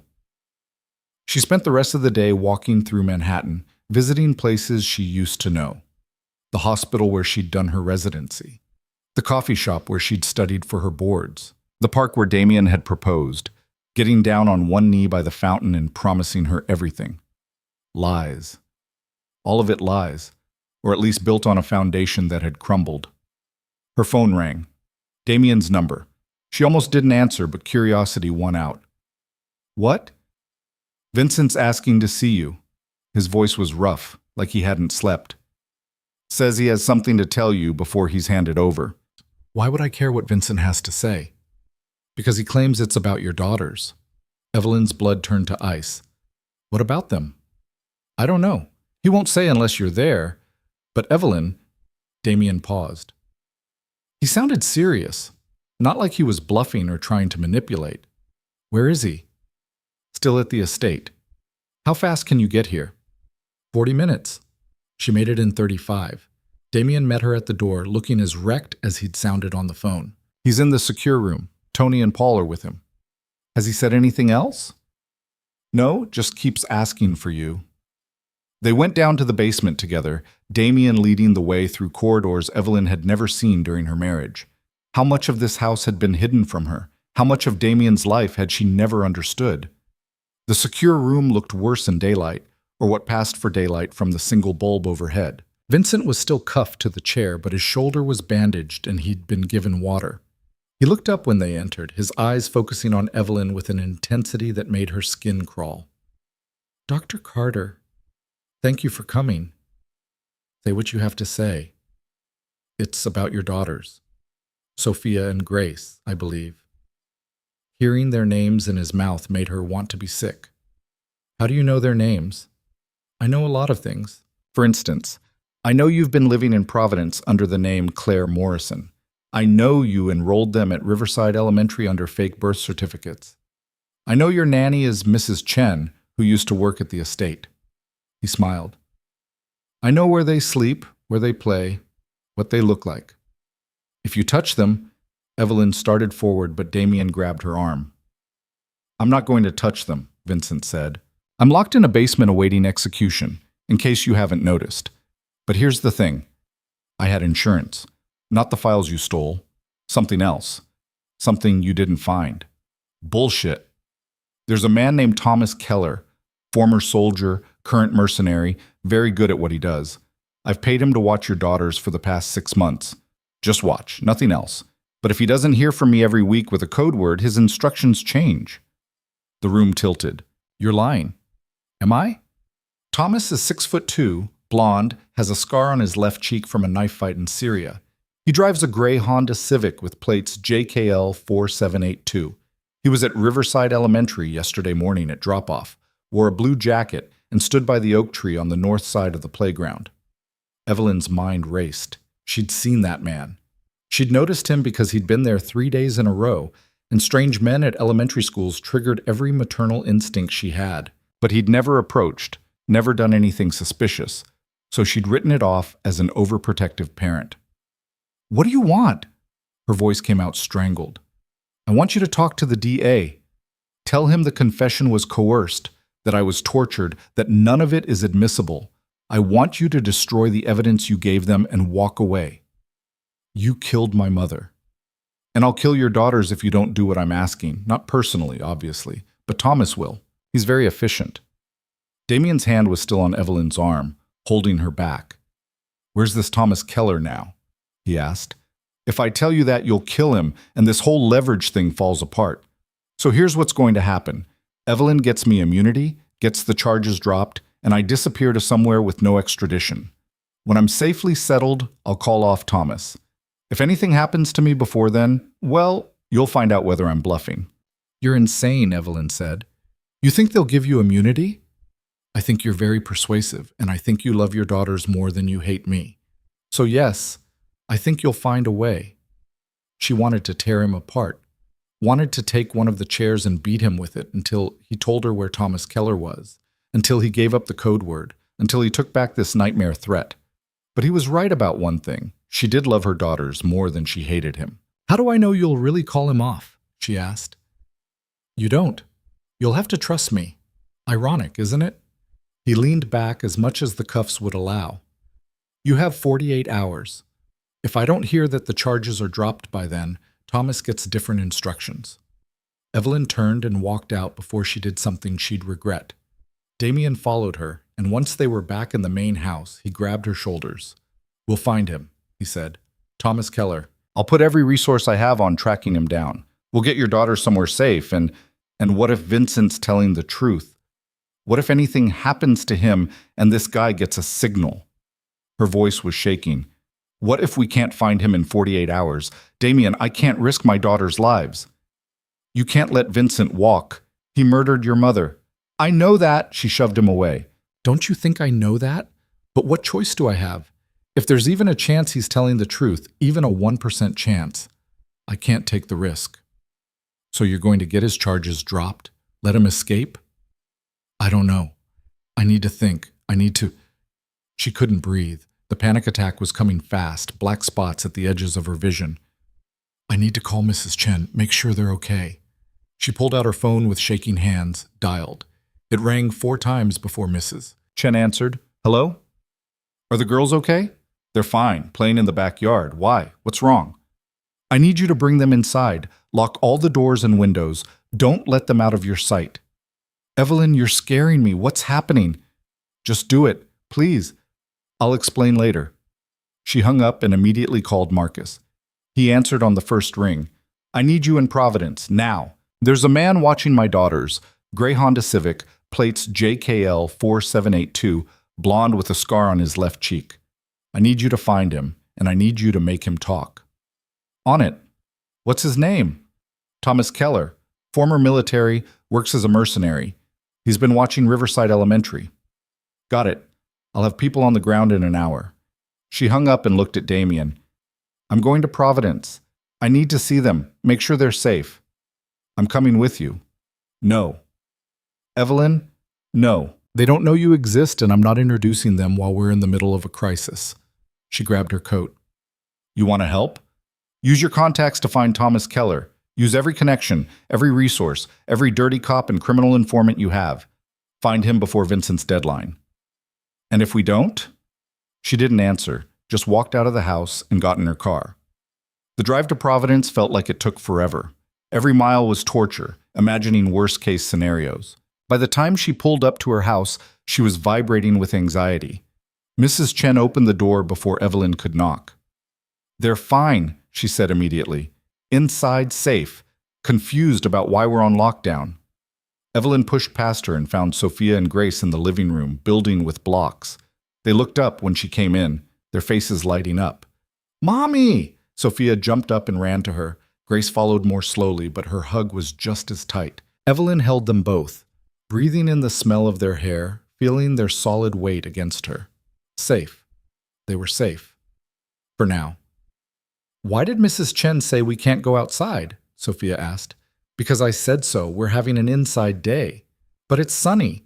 "I know, baby, but sometimes we need to stay inside anyway." Grace pulled back and looked at her with those two knowing eyes. "Are we in trouble?" "No, you're not in trouble. I just need to know where you are for a little while. Is someone bad coming?" "Kids. They always knew."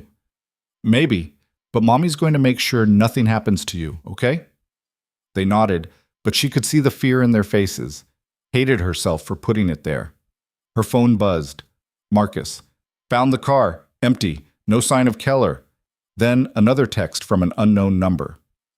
"Running won't help. I know where you live. 47 hours left." Evelyn looked at her daughters, their perfect faces, their whole lives ahead of them. Thought about her mother, buried under lies. Thought about Vincent Shaw, who'd destroyed everything and was now using her children as leverage for his escape. And she realized Rebecca had been wrong. She wasn't buried under anger and strategy. She'd evolved past Evelyn Carter because Evelyn Carter couldn't survive in this world, but Claire Morrison could. And right now, that's who her daughters needed. She put the girls to bed early, reading them 3 stories instead of the usual one, tucking the blankets tight around them like that would somehow keep them safer. Sophia fell asleep first, sprawled out like she always did, taking up half of Grace's space. Grace lay awake longer, watching Evelyn with those dark, serious eyes. "You're scared," Grace said quietly. "A little bit. Of the bad person?" "Yes." "Are they going to hurt us?" Evelyn smoothed Grace's hair back from her forehead. "Not if I can help it, and I'm very good at helping it." "Okay." Grace closed her eyes, trusting in a way that broke Evelyn's heart. 5 years old, and she just believed her mother would keep her safe. No questions, no doubts. That kind of faith was terrifying to hold. Downstairs, Mrs. Chen had made tea. Neither of them would drink. Marcus had arrived with 2 other members of Evelyn's security team, all of them armed and positioned around the house. It looked like a fortress now, and Evelyn hated it. This was supposed to be their safe place, their normal life, and Vincent Shaw had infected it with his poison. Her phone rang. "Damien." "We found Thomas Keller's apartment," he said without preamble. "It's empty. Looks like he cleared out this morning, right after Vincent would have realized you were serious about prosecuting." "So Vincent was telling the truth. About Keller existing?" "Yes." "About the threat?" Damien paused. "I don't know. We're going through his apartment now, looking for anything that might tell us where he went or what his actual instructions are." "What about Vincent's communications? Phone records? Emails?"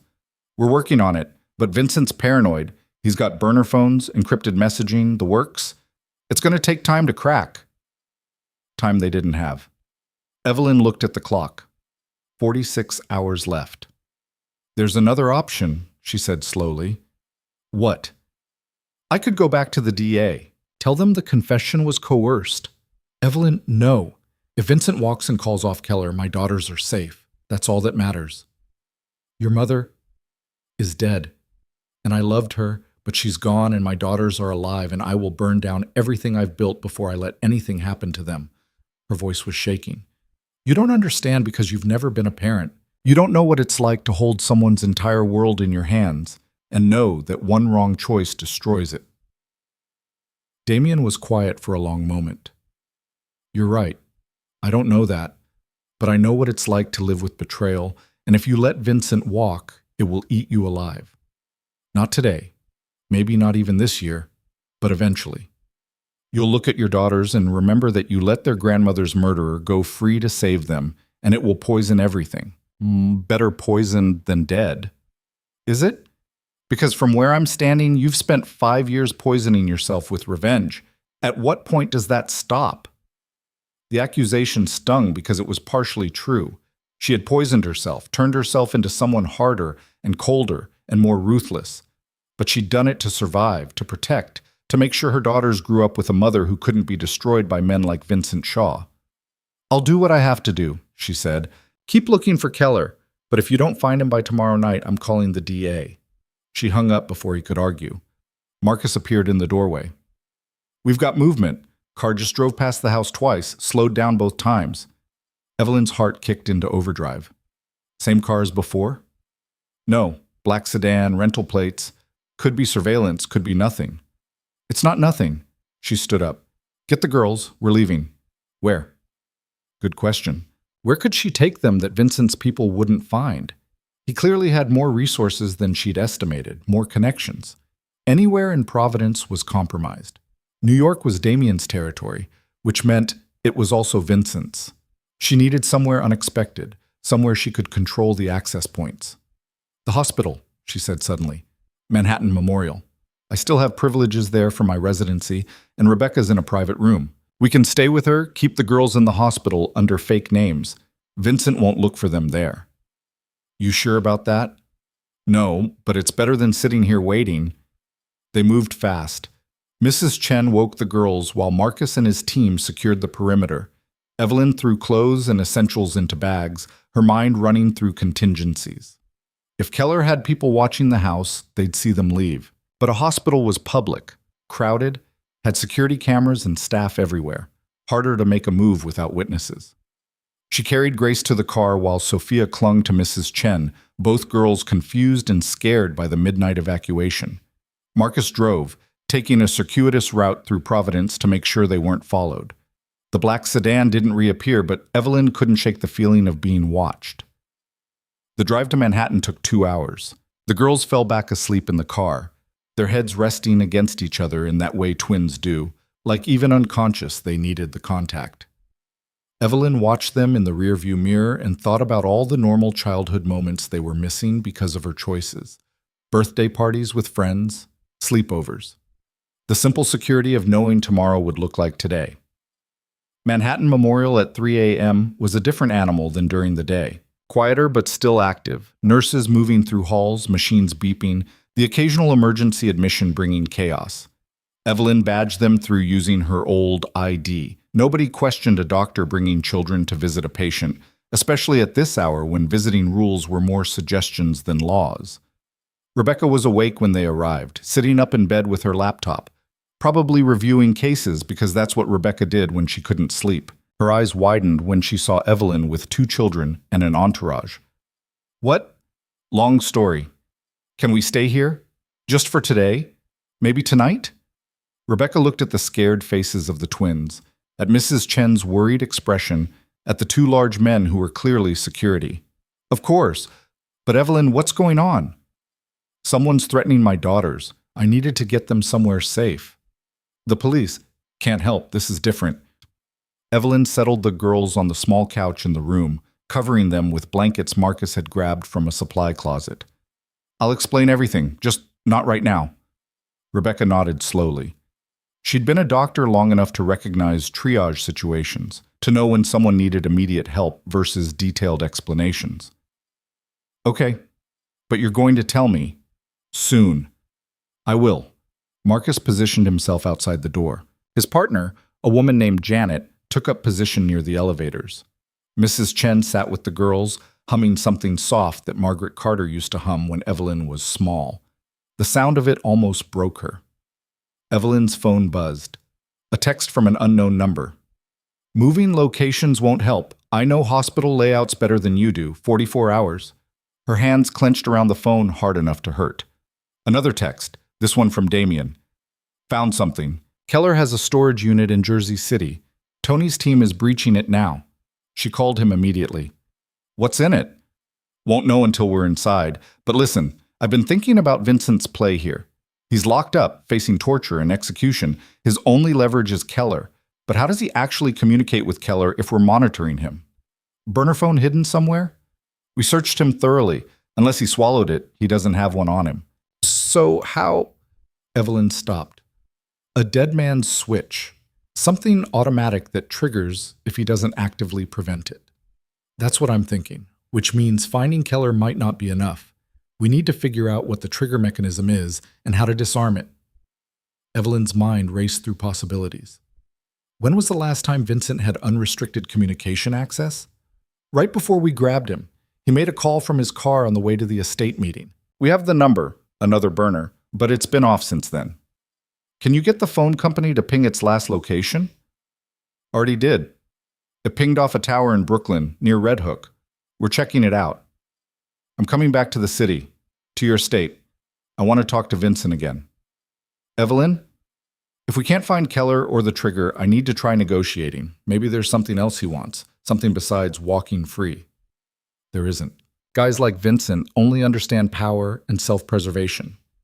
Then I'll give him power, or the illusion of it. Just get me in a room with him. She hung up and looked at Rebecca, who'd been watching this entire exchange with growing alarm. I need you to keep my daughters here, Evelyn said.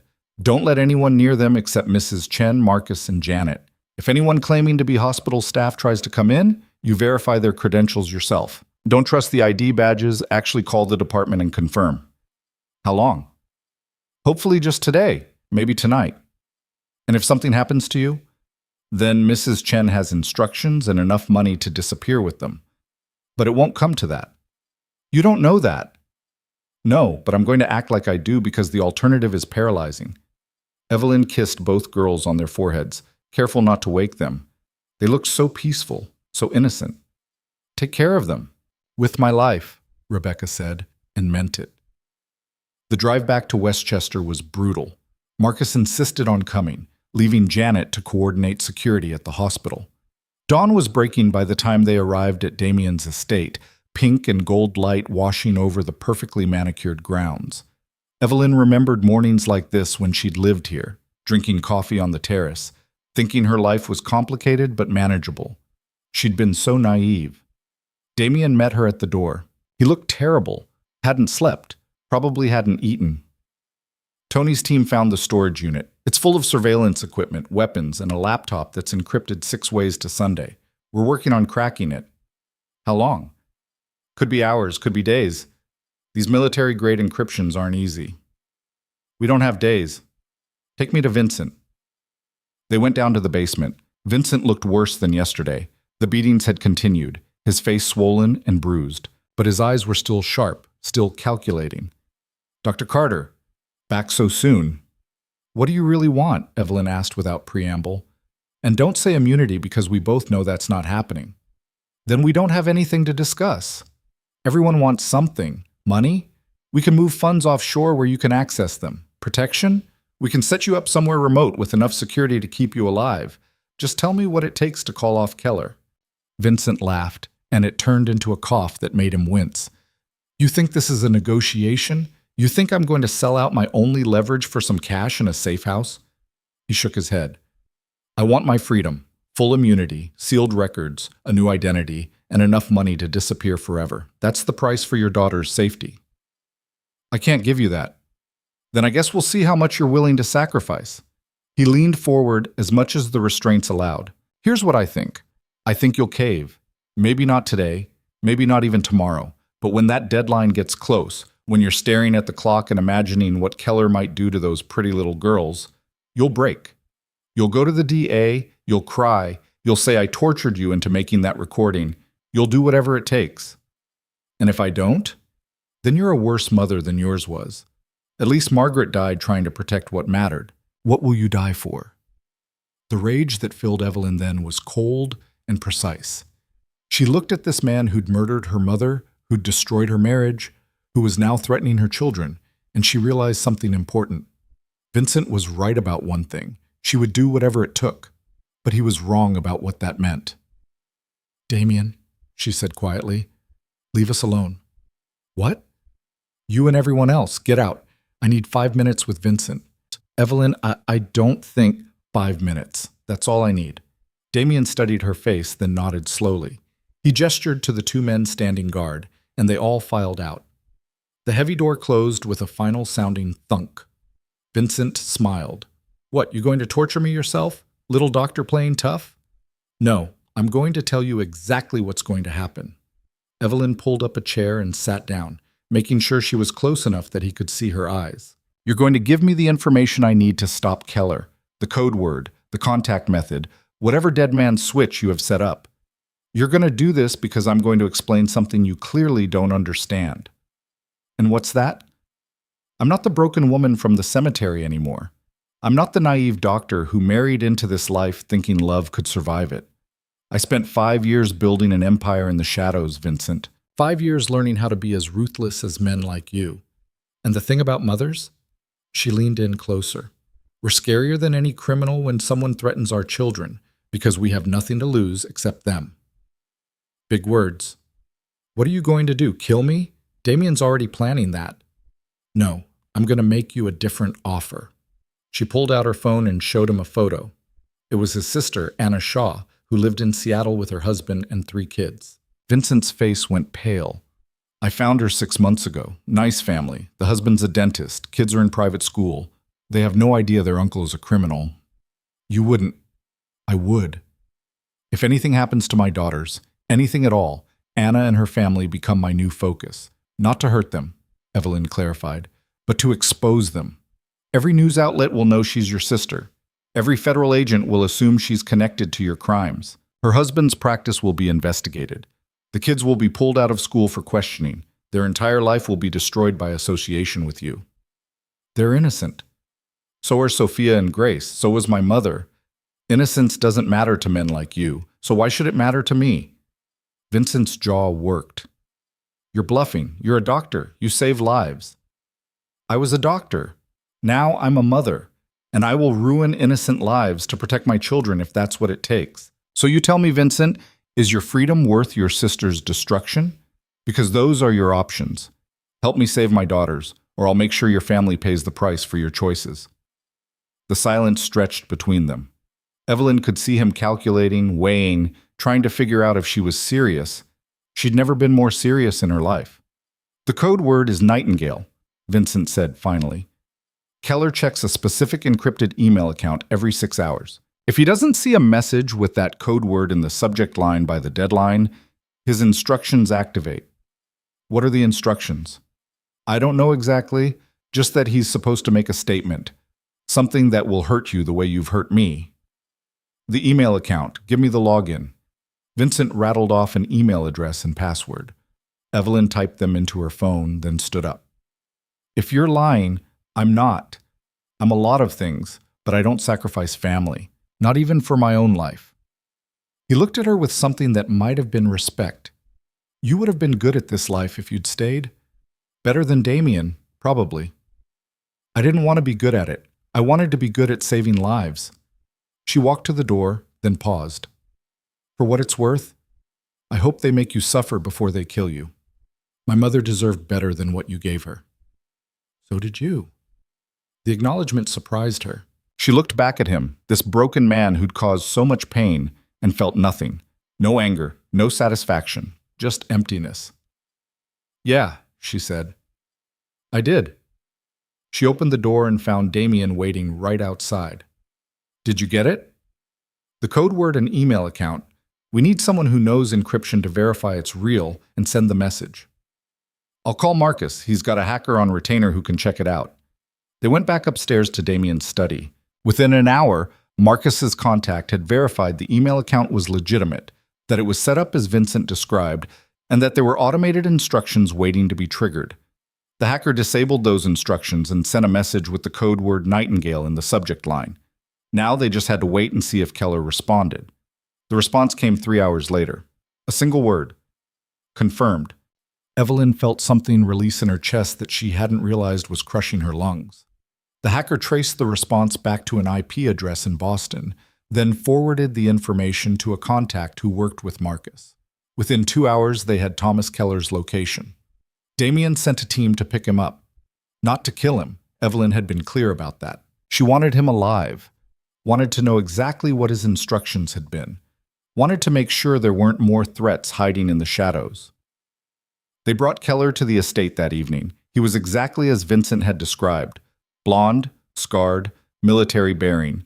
He looked at Evelyn with professional assessment, no emotion. "You're the target," he said. "I'm the client. Vincent Shaw hired you to watch my children, to kill them if certain conditions were met." He said it like he was discussing the weather, conditions that are apparently no longer relevant since I got the stand-down code. Evelyn's stomach turned. "You would have actually done it? Killed 2 5-year-old girls?" "I would have done what I was paid to do. They're children. They're targets. Age doesn't change that." She wanted to hit him. Wanted to hurt him, the way he'd so casually been prepared to hurt her daughters. But violence wouldn't change what he was, and she needed information more than revenge. "Tell me everything," she said. "Every detail of the job, how you were supposed to contact Vincent, what your exact instructions were, whether there are any other players involved." Keller talked for an hour.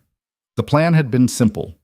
If Vincent didn't send the code word by the deadline, Keller was supposed to abduct both girls from the hospital where they were currently staying. How he knew they'd be there, Evelyn didn't ask. Vincent had probably assumed she'd moved them to the one place that felt safe to her as a doctor. The abduction would be quiet, professional. Then Keller would send proof of life to Evelyn, along with a message that she had 24 hours to get Vincent released, or the girls would disappear permanently. "And if she got Vincent released," Damien asked, "then I'd return the girls unharmed and collect my final payment." "You really think Vincent would have honored that?" Keller shrugged. "Didn't matter to me. I was getting paid either way."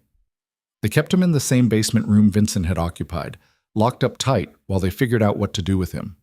Evelyn called Rebecca to let her know the immediate threat was neutralized, that she'd be back to get the girls soon. Then she sat in Damien's study and tried to process everything that had happened in the past 48 hours. "You did it," Damien said. He poured 2 glasses of whiskey, handed her one. "You saved them. I threatened an innocent woman and her family. That's what it took. You did what you had to do. That doesn't make it right." "No, but it makes you a survivor." He drank. "Vincent was right about one thing. You would have been terrifying if you'd stayed in this world." "I'm terrified anyway. Just of different things." She looked at the whiskey but didn't drink it. "What happens now?" To Vincent, to Keller. "Vincent gets handed to the Calabrese family like we planned. Keller..." Damien paused. "What do you want to happen to him?" "I want him to never work again. I want every mercenary and contract killer to know that if they take jobs targeting children, there are consequences. I can make that happen. Put the word out that he's unreliable, that he talked when caught. His reputation will be destroyed. And then let him go. Let him live with this fact that he was willing to murder children for money." Damien looked surprised. "You don't want him dead?" "I want a lot of people dead. But killing them won't bring my mother back or give my daughters their childhood back. At some point, the revenge has to stop or it consumes everything." She finally took a sip of the whiskey. It burned going down, sharp and cleansing. "I'm done, Damien, with all of this. With the criminal world. With the violence. With constantly looking over my shoulder. I'm taking my daughters, and we're disappearing for real this time." "Where will you go?" "I don't know yet. Somewhere quiet. Somewhere normal. Maybe I'll go back to medicine, find a small town that needs a doctor. Or maybe I'll do something completely different. Open a bookstore or teach science to middle schoolers." She laughed softly. "Does that sound naive? After everything I've seen and done, thinking I can just walk away and be normal? It sounds hopeful. That's not the same as naive. What about you? You still planning to run this empire until you're old and gray?" Damien was quiet for a long time. "I don't know. I've been thinking about what you said about how my father wanted to go legitimate but never did. About how I've been saying the same thing for years, but there's always one more reason to stay." He looked at her. "Seeing you again, seeing what I threw away, it makes me question a lot of choices. Don't change for me. I'm not coming back." "I know, but maybe I should change for myself, or for daughters I've never met who deserve better than a father in this life." "They do deserve better. And maybe someday, if you actually follow through, you can meet them. But not yet. Not until I'm sure you're really out." "That's fair." He finished his drink. "Can I at least know about them? What they're like?" Evelyn considered saying no, But he'd helped her, and despite everything, he was still their father. Sophia's the brave one. First to try anything, never backs down from a challenge. She wants to be a veterinarian because she thinks animals need someone to speak for them. A smile tugged at her lips. Grace is quieter, but she sees everything. You can't get anything past her. She's careful, thoughtful, wants to be an astronaut because she likes the idea of exploring places no one's been before. They sound amazing. They are. They're everything good that came out of us. She stood up. I need to go get them, and then I need to figure out our next move. Where are you staying tonight? Hotel, probably. Somewhere anonymous. Stay here. The estate is secure, and after the past few days, you could probably use actual rest. She wanted to say no, wanted to maintain distance. But he was right. She was exhausted, and the estate was probably safer than any hotel. One night, then we're gone. He showed her to a guest room, not the master suite she'd shared with him during their marriage. Small mercy. The room was beautiful in that cold, expensive way. High ceilings, antique furniture, art that cost more than most cars. It felt like a museum. She called Marcus to coordinate picking up the girls in the morning, then finally allowed herself to collapse onto the bed. Every muscle ached, her head throbbed. But her daughters were safe, and that was all that mattered. Her phone buzzed one more time. A text from Detective Brennan. DA wants to move forward with the case. Need you for deposition tomorrow at 2 p.m. Evelyn stared at the message. The case against Vincent. Her mother's vindication. Everything she'd worked for. But Vincent would be dead long before any trial happened. The Calabrese family didn't wait for legal processes. And maybe that was justice too. Brutal, immediate, final. She typed back. I'll be there. One last thing to finish. One last piece of her mother's story to set right. Then she could finally close this chapter and figure out what came next. Sleep came hard, but when it finally did, she dreamed of her mother. Margaret Carter standing in a garden Evelyn didn't recognize, smiling, looking peaceful. In the dream, Evelyn tried to apologize for taking so long, for not stopping Vincent sooner. But her mother just shook her head and said, You did exactly what you needed to do. Now go be happy. She woke to sunlight streaming through unfamiliar windows and the smell of coffee drifting up from downstairs. For a moment, she couldn't remember where she was. Then it all came rushing back. Her phone showed 8 a.m. She'd slept for almost 12 hours. Downstairs, she found Damien in the kitchen making breakfast. Actual cooking, not just ordering staff around. He looked up when she came in. Coffee's fresh. There's food if you want it. You cook now? I'm learning. Turns out having too much staff means you never develop basic life skills.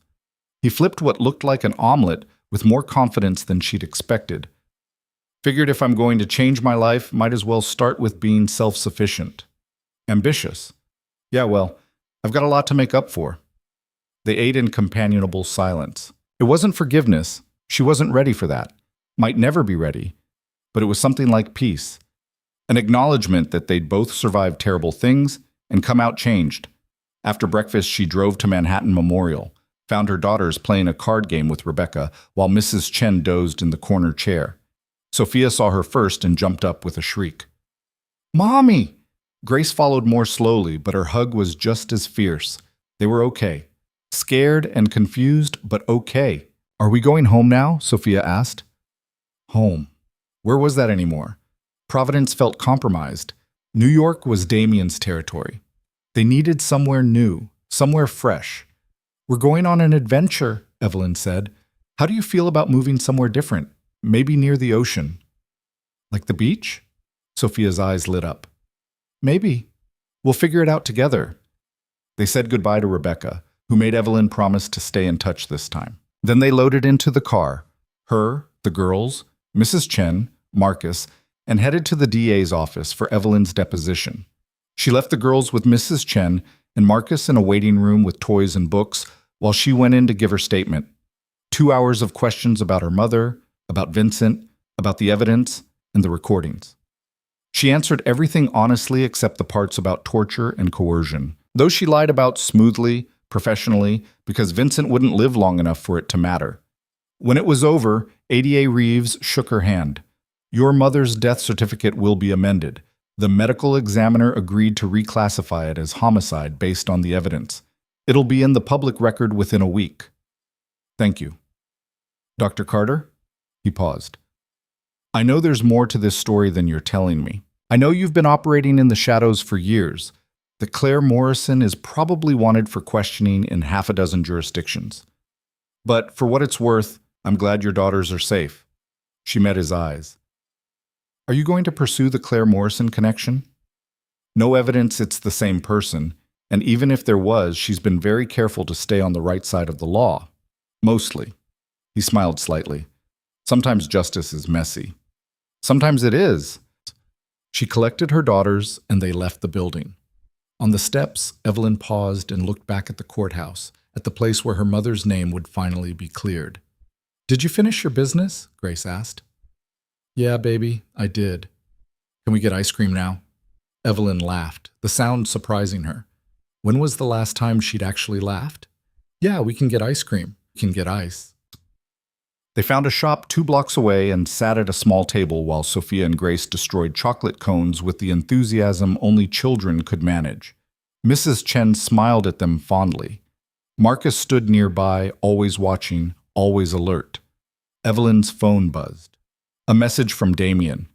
Vincent was transferred to Calabrese custody an hour ago. It's done. She read it twice, then deleted the message. Vincent Shaw was gone from her life. Soon he'd be gone from the world. Her mother's murderer would face justice, brutal and final. She should have felt triumphant, or at least satisfied. Instead, she just felt tired. Mommy, you're not eating your ice cream, Sophia pointed out. Evelyn looked down at the untouched cone in her hand. Took a bite. It was good, real vanilla, rich and sweet. Better? She asked. Sophia nodded seriously. You have to eat ice cream when it's sunny. That's the rule. Who made that rule? Me. Just now. Grace giggled, chocolate smeared across her face. They were beautiful, ridiculous, perfect. Her entire world in 2 small people. Whatever came next, wherever they ended up, whatever life they built, it would be for them. Not for revenge or justice or proving anything to anyone, just for them. What do you think about California? Evelyn asked. Lots of beaches there. Is it far? Grace asked. Pretty far. Will we make friends? You'll make lots of friends, and you'll go to a good school, and we'll have a house with a yard, and everything will be okay. Promise? Sophia asked. Evelyn thought about all the promises she'd made and broken, all the times she'd said things would be fine when they wouldn't be. But looking at her daughters' faces, sticky with ice cream and hope, she decided that some promises were worth making even if you weren't sure you could keep them. I promise, she said.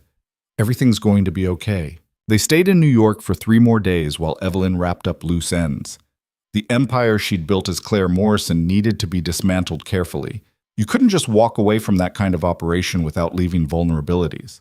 She met with each of her lieutenants separately, explained she was retiring, and transferred control to Marcus.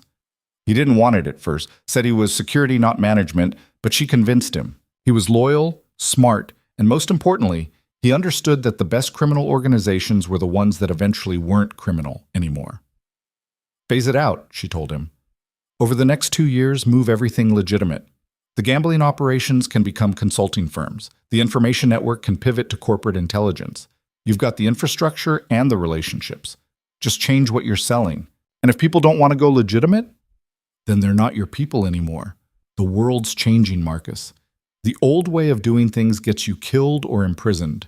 Adapt or die. He nodded slowly. What about Damien's organization? They're still running things the old way. That's Damien's problem to solve.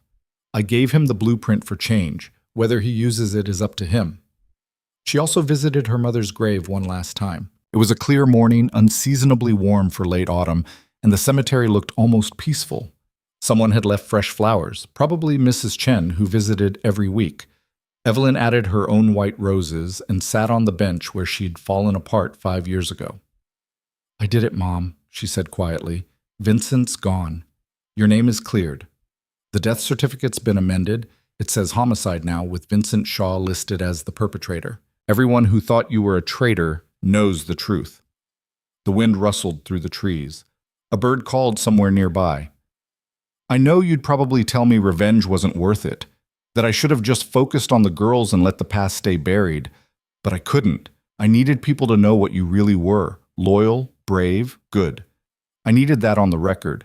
She paused. I just wish you could have met them. Sophia and Grace.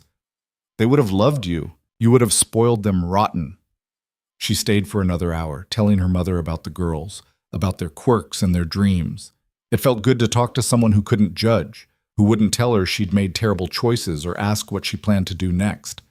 Margaret Carter had always been a good listener. When she finally left, Evelyn felt lighter somehow, like she'd been carrying a weight for 5 years and had finally set it down. The girls were waiting at the hotel with Mrs. Chen, playing a game that involved building elaborate towers out of playing cards. Grace's tower was methodical, carefully engineered. Sophia's kept falling over, but she rebuilt it each time with unshakable optimism. Did you say goodbye to Grandma Margaret? Grace asked, without looking up from her cards. Evelyn froze. They'd never talked about Margaret as their grandmother. How did Grace know? Mrs. Chen told us, Sophia explained, seeing her mother's expression, about Grandma Margaret and how she died and how someone bad hurt her. She said you made the bad person pay, Grace added. Her voice was matter-of-fact, like she was discussing the weather. Is that why we had to hide? Evelyn looked at Mrs. Chen, who shrugged apologetically. They asked. I thought they deserved some truth. Maybe she was right. Maybe 5-year-olds could handle more than Evelyn gave them credit for. They'd certainly lived through enough that they knew the world wasn't all sunshine and safety. She sat down on the floor between her daughters. Yes, I made the bad person pay. That's why we had to hide for a little while. But it's over now. He can't hurt anyone anymore. Good, Sophia said fiercely. People who hurt grandmas should pay. Did Grandma Margaret love us? Grace asked, even though she never met us? She loved you so much. She knew about you before you were born, and she was so excited to meet you. She would have told you stories and taught you how to make her special cookies and spoiled you with presents. Evelyn's throat tightened. She would have been so proud of who you're becoming. We're proud of you too, Grace said. Mrs. Chen says you're very brave. I don't feel brave. Most of the time I just feel scared and tired. That's what brave is, Grace said with the wisdom of someone far older than 5. Being scared but doing it anyway. Evelyn pulled them both into a hug, these impossible children who somehow understood things they shouldn't have to understand. When did you get so smart? We were always smart, Sophia said. You just didn't notice because we're little. That made Evelyn laugh, really laugh, until her sides hurt and the girls were giggling too. Mrs. Chen watched them with a soft smile, and for the first time in years, Evelyn felt something like happiness. The next morning, they loaded everything into a rental car and started driving west. California was the destination, but Evelyn wasn't in a hurry. They took back roads, stopped at diners and roadside attractions, stayed in cheap motels with pools where the girls could swim. It was the kind of aimless road trip she'd never allowed herself before. No schedule, no plan, just moving forward. Somewhere in Pennsylvania, her phone rang. Damien. I heard you left, he said. We did. Where are you going? Does it matter? I guess not. He paused. I wanted you to know I'm doing it. Going legitimate. I'm selling off the illegal operations, transitioning everything to legal businesses. It's going to take time, but I'm committed. Why are you telling me this? Because maybe in a year or two, when I've proven I'm serious, you'll let me meet my daughters. I know I don't deserve it. I know I threw away that right. But I want to try earning it back. Evelyn watched Sophia and Grace through the diner window, arguing over whether pancakes or waffles were better. You hurt me, Damien, worse than I thought it was possible to be hurt. And I spent 5 years being angry about it, letting it shape everything I did. I know, and I'm sorry. I'll spend the rest of my life being sorry. The thing is, I don't want your apology. Not really. Because accepting it means I have to forgive you, and I'm not sure I can do that. Maybe ever. She took a breath. But I don't want to be angry anymore either. I'm tired of letting what you did control my life. So here's what I'm willing to offer. Prove you've changed. Actually change, not just talk about it. Build something good with your life, and then we'll see. That's more than I deserve. Yes, it is. Don't waste it. She hung up before he could respond. Inside the diner, Sophia had apparently won the pancake versus waffle debate, because both girls were now eating pancakes with obscene amounts of syrup. Mrs. Chen was trying to minimize the mess with limited success. "Everything okay?" Mrs. Chen asked when Evelyn slid into the booth.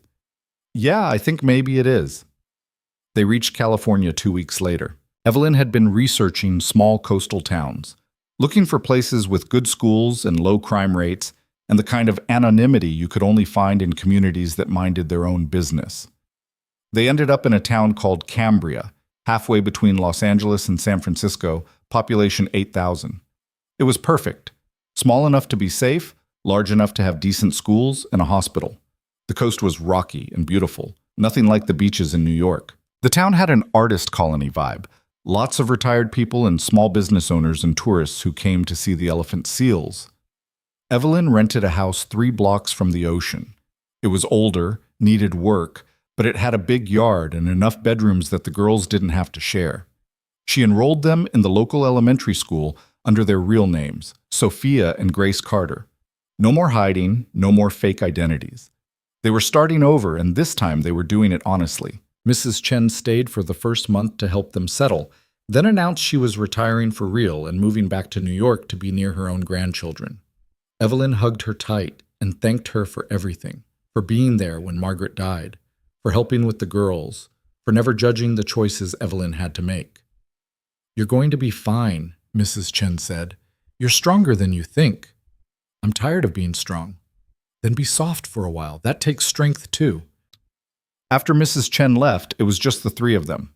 Evelyn found work at the local hospital, not surgery. She wasn't ready for that, but consulting and teaching younger doctors. It paid enough, and the hours were reasonable, which meant she could actually be present for the girls. She attended parent-teacher conferences and school plays. She learned to braid hair and pack lunches, and all the mundane parenting tasks she'd been too busy surviving to do before. The girls flourished. Sophia made friends immediately, became the unofficial leader of the kindergarten class, organized elaborate playground games. Grace took longer to warm up, but eventually found her people, the quiet, bookish kids who spent recess building things and asking questions. Life became almost normal. Not perfect. Evelyn still had nightmares, still looked over her shoulder sometimes, still felt the weight of everything she'd done, but normal enough that she could breathe. 6 months after they moved to Cambria, Evelyn got a call from Detective Brennan. "Thought you'd want to know, Vincent Shaw's body was found 3 days ago, washed up on a beach in New Jersey. The Calabrese family wanted it found, apparently. Wanted everyone to know what happens to traitors." "Did he suffer?" "Coroner says he was alive when they dumped him in the water. Took hours to drown with his injuries. So yes, he suffered." Evelyn waited for satisfaction to come. It didn't. She just felt empty. "Thanks for letting me know. How are you doing, you and your daughters?" "We're okay. We're in California now, starting over." "Good for you. Not many people get to actually walk away from that life." Brennan paused. "The DA closed the case on your mother's death. Vincent Shaw is officially listed as her murderer. There was a small article in the Times about it, correcting the record." "Can you send me the article?" "Already did. Check your email." After they hung up, Evelyn opened the article. It was short, buried in the local news section, but it said everything that mattered. Margaret Carter, longtime housekeeper for prominent New York family, was murdered by trusted family advisor Vincent Shaw. Previously ruled natural causes, death certificate amended following confession and investigation. Shaw deceased, no trial scheduled. Her mother's name was clear. That's what Evelyn had fought for, killed for, nearly destroyed herself for. And now it was done. She printed the article and put it in a frame, hung it in her bedroom where she'd see it every morning, a reminder of what she'd accomplished, but also of what it had cost. That night, after the girls were asleep, Evelyn sat on the back porch with a glass of wine and let herself cry. Not for Vincent. He'd gotten what he deserved, but for everything else. For her mother, who'd died protecting the truth. For the years she'd lost to anger and revenge. For the person she used to be, the idealistic young doctor who thought love and goodness were enough to survive in a dark world. She mourned that version of herself the way you mourn anyone who dies, with regret for what could have been and acceptance that they were gone. When the tears finally stopped, she felt emptier but also cleaner. Like she'd been carrying poison for so long that purging it left a vacuum. Now she had to figure out what to fill that space with. The answer came gradually, over months. She started volunteering at the free clinic in town, treating people who couldn't afford regular health care. She joined the PTA at the girls' school, organized fundraisers and field trips. She made friends, actual friends, not allies or contacts, just people who liked her company and invited her to book clubs and dinner parties. She also started painting. It was random, born from seeing art supplies at a garage sale and thinking, why not? She was terrible at first, her paintings looking like something a kindergartner would make. But it was soothing to focus on color and shape instead of strategy and survival. Slowly, she got better. The paintings started looking like actual things, the ocean, the girls playing in the yard, abstract representations of feelings she couldn't articulate. Sophia and Grace thought it was hilarious that their mom was learning art alongside them. They'd have painting sessions together on weekends, covering themselves and the porch in paint, while they created masterpieces that Evelyn hung on the refrigerator with pride. "You're getting better, Mom," Grace said one Sunday afternoon. She was studying Evelyn's latest attempt, a sunset over the water. "The colors are nice." "Thanks, baby. But the horizon line is crooked. Art doesn't have to be perfect." "Grace likes perfect," Sophia said. She was painting what appeared to be a dinosaur eating ice cream. "I like fun." "Both are good," Evelyn said. "The world needs perfect and fun." A year after they moved to Cambria, Damien called. It was the first time she'd heard from him since that conversation in Pennsylvania. "I did it," he said. Everything's legitimate now. No more criminal operations, no more dirty money. I sold the estate and moved to a regular house. I'm working as a business consultant, helping other companies transition from gray areas to legal compliance." "How does that feel?" "Weird." "Good, but weird. I keep waiting for something to go wrong, for someone from my old life to show up demanding payback. But it's been quiet." He paused. "I've been in therapy too, trying to figure out why I made the choices I did, why I trusted Vincent over you, all of it. And what has therapy told you? That I was so afraid of being betrayed like my father was that I saw betrayal everywhere. That I pushed away the people who actually loved me and kept close the people who told me what I wanted to hear. That I have a lot of work to do on myself before I deserve to be in anyone's life, especially my daughter's." "That's pretty insightful." "I'm paying $200 an hour for it, so it should be." He laughed, but it sounded forced. "I'm not calling to ask if I can see them. I know I'm not ready. I'm calling to see if maybe we could talk sometimes. Just talk. I want to know how they're doing, what they're like, and I want you to know that I'm serious about changing." Evelyn thought about it. Part of her wanted to say no, to keep that boundary firm, but another part, the part that was trying to be less angry, less damaged, thought maybe talking wasn't the worst thing. "Okay," she said. "Once a month. You can call and I'll tell you about them. But that's all for now. No visits, no contact with them directly. Just information." "Thank you. That's more than—" "I know. Don't make me regret it." The monthly calls became a strange ritual. Damien would ask questions about the girls, what they were learning in school, what books they liked, whether they'd made friends. Evelyn would answer carefully, never sharing too much detail but giving him enough to feel connected. And slowly, over months, she started to see that he really was changing. His questions became more thoughtful. He asked about their emotional development, about how they were processing the upheaval of moving. He admitted he was scared he'd ruined any chance of knowing them. "You probably did ruin it with them," Evelyn said during one call. "Not in the sense that they'll never meet you, but in the sense that you missed their first 5 years. First words, first steps, first days of school. You can't get that back." "I know. But you can be there for the next parts, if you really do the work. If you become someone worth knowing." "I'm trying. Try harder." The second year in Cambria brought more stability. The girls moved from kindergarten to first grade and continued to thrive. Sophia decided she wanted to play soccer and threw herself into it with typical Sophia intensity. Grace joined the science club and spent hours conducting experiments in the backyard. Evelyn got promoted to head of the emergency medicine department at the hospital, a position that came with more responsibility, but also more respect. She also started dating, though dating was maybe too strong a word. She went out with a few people, A teacher from the girls' school, a marine biologist who worked at the aquarium, a divorced father of 3 who understood the complications of single parenthood. None of them went anywhere serious. Evelyn wasn't ready for serious. Maybe she'd never be ready for serious again. But it was nice to remember that she was more than just a mother or an ex-wife or a former criminal. She was also a woman who could enjoy dinner conversation and bad movies and the uncomplicated pleasure of someone's company. The 3rd year brought the first real test of whether their new life was sustainable. Grace came home from school one day looking troubled. "There was a police officer at school today," she said, "talking about safety and emergencies." Evelyn's heart stopped. What kind of safety? Stranger danger, and what to do if someone tries to take you. And one of the kids asked if kidnappers were real, and the officer said yes and told us a story about a kid who got taken from a parking lot. Grace's voice was small. Could someone take us? Sophia had gone very quiet. Both girls were watching Evelyn with the kind of intensity that meant they'd been thinking about this for hours. She could lie, could tell them that it would never happen, that they were completely safe. But she'd promised herself no more lies, not to them. "It could happen," she said carefully. "It's very rare, but it could. That's why we have rules about strangers and staying together and always telling me where you are." "Is it because of the bad person who hurt Grandma Margaret?" Sophia asked. "Are there more bad people looking for us?" "No. Vincent Shaw is gone and no one else is looking for you, but the world has bad people in it, and you need to know how to be safe." "Were you ever in danger?" Grace asked. "When you were younger?"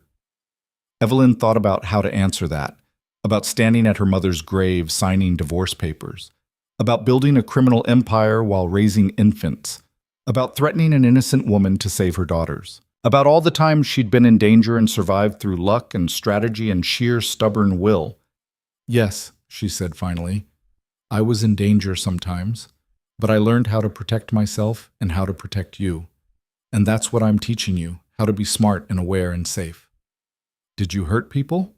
Sophia's voice was very quiet. "To protect us?" This was the question Evelyn had been dreading, the one she'd hoped wouldn't come for years, maybe decades. But her daughters were too smart, had seen too much of her fear and urgency during those desperate days. "I did things I'm not proud of," she said. "I made choices that seemed necessary at the time, but that I wish I hadn't had to make.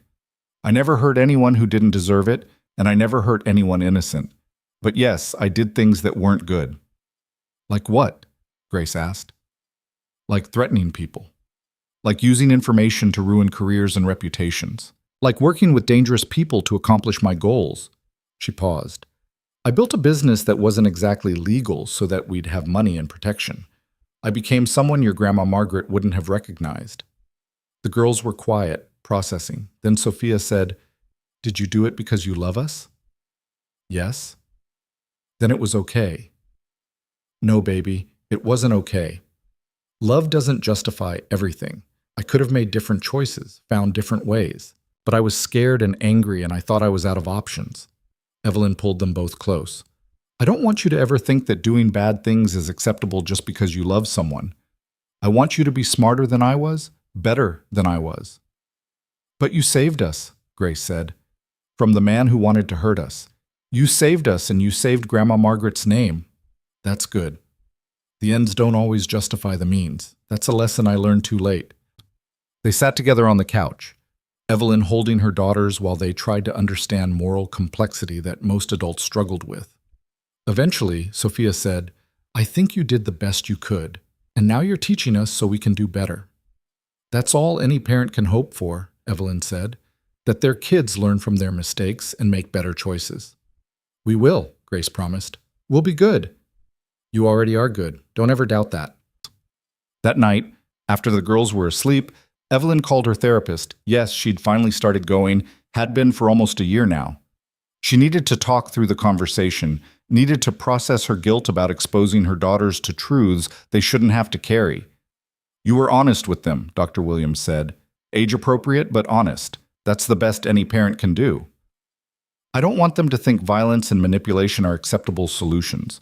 "Then keep teaching them that they're not. Show them through your actions now, not just your words. You can't change what you did, but you can change who you are moving forward." What if I've damaged them? What if knowing what I did makes them think it's okay to hurt people? Kids are resilient, and from what you've told me, you're raising thoughtful, empathetic children who understand nuance. Give them credit for being able to hold complex truths. It helped. Not completely, but enough that Evelyn could breathe again. 3.5 years after moving to Cambria, Damien asked the question Evelyn had been expecting. Can I meet them? Please. I've been in therapy for 3 years. I've built a legitimate business. I volunteer with youth programs. I'm doing everything I can to be a better person, and I need to meet my daughters. Why now? Because they're 8 years old and I've already missed so much. Because every month you tell me about them and it kills me that I only know them through your stories. Because I want a chance to be their father, even if it's just a small one. Evelyn had been thinking about this for months, maybe years. She'd watched Damien change through their phone calls, heard the genuine remorse and effort in his voice. She'd also thought about what Sophia and Grace deserved. Did they deserve to know their father? To have that relationship even if it was complicated? I need to ask them first, she said. They know you exist. They know you're their father, but they get to decide if they want to meet you. Of course, whatever they want. She talked to the girls that evening, all 3 of them sitting in the backyard while the sun set over the ocean. Your father wants to meet you, she said without preamble. He's been working very hard to become a better person, and he'd like the chance to know you, but it's your choice. No pressure either way. What's he like? Sophia asked.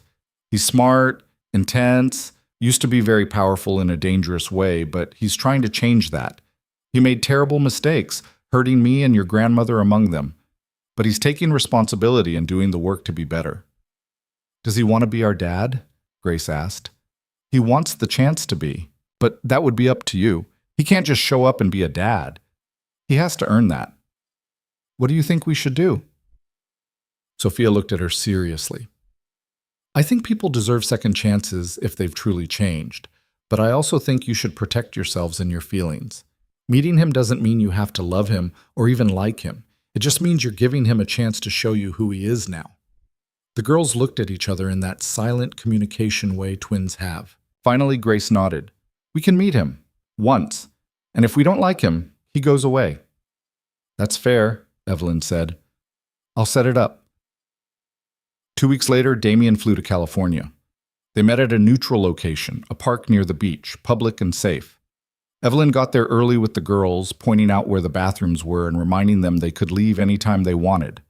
Damien arrived exactly on time. He looked different than he had in New York, less polished, more human. He wore jeans and a simple shirt, no expensive suit or power accessories. When he saw the girls, his face did something complicated, like he was trying not to cry and smile and collapse all at once. Hi, he said quietly. I'm Damien, your dad. Or I guess your biological father. I don't know if I've earned dad yet. Sophia studied him with the same intensity she brought to everything. You look like Grace. I was thinking she looks like me. But yeah, I see it. He crouched down to their level, not towering over them. I know this is weird, and I know I haven't been part of your lives. That's my fault, my mistake, and I'm sorry for it. Mom says you hurt Grandma Margaret, Grace said bluntly. I didn't hurt her directly, but I believed lies about her, and that led to her death. So yes, I'm responsible, and I'm sorry for that too. I wish I could take it back, but I can't. Mom says you hurt her too. I did. I hurt her very badly when she needed support. That's my biggest regret. Do you love us? Sophia asked. I do. I know that might sound strange since I've never met you, but I've loved you since your mom told me you existed. And I've thought about you every day for 8 years, wondering what you're like, whether you're happy, whether you hate me. We don't hate you, Grace said. We don't really know you enough to hate you. That's fair. They talked for an hour. Damien asked about school, about their interests, about their lives. The girls asked him questions too. What he did for work, whether he had other kids, why he'd made such bad choices. He answered honestly, never talking down to them, treating them like the intelligent people they were. Evelyn watched from a bench 20 feet away, ready to intervene if needed, but letting them have this conversation without her mediating. It was strange seeing them together, her daughters, and the man who'd destroyed her. Strange seeing pieces of him in their faces, their mannerisms. Sophia had his intensity, Grace had his thoughtfulness. They were his children, whether any of them liked it or not. When the hour was up, Damien stood. "Thank you for meeting me. If you want to do this again sometime, I'd like that. But if you don't, I understand." "We'll think about it," Sophia said, very diplomatic. He nodded, then looked at Evelyn. "Thank you for giving me this chance." She didn't respond, just gathered the girls and left. In the car, Sophia said, "He was sad." "Very sad," Grace agreed. "Like he knows he messed up and can't fix it." "Do you want to see him again?" Evelyn asked. They were quiet for a moment. Then Sophia said, "Maybe. Not like every week or anything, but maybe sometimes." "Okay, we can do sometimes." Over the next year, sometimes became once a month. Damien would fly to California or they'd meet in Los Angeles halfway. The visits were always supervised, always in public, always with clear boundaries. But slowly, the girls warmed to him. They started calling him Damien instead of your father or him. They'd tell him about school projects and friend drama. He'd bring them books and science kits and never tried to buy their affection with expensive gifts. It wasn't a perfect father-daughter relationship. It was careful, tentative, built on a foundation of past mistakes and hard-earned trust. But it was something, and Evelyn found that she could watch them together without feeling the old anger. She'd never forgive Damien, not completely. The scars from what he'd done were too deep, but she could let go of the rage that had consumed her for so long. She could see him as a flawed human trying to do better rather than the monster who'd destroyed her at a graveside. That was growth, her therapist said. That was healing. 5 years after moving to Cambria, Evelyn got a letter from the medical board in New York.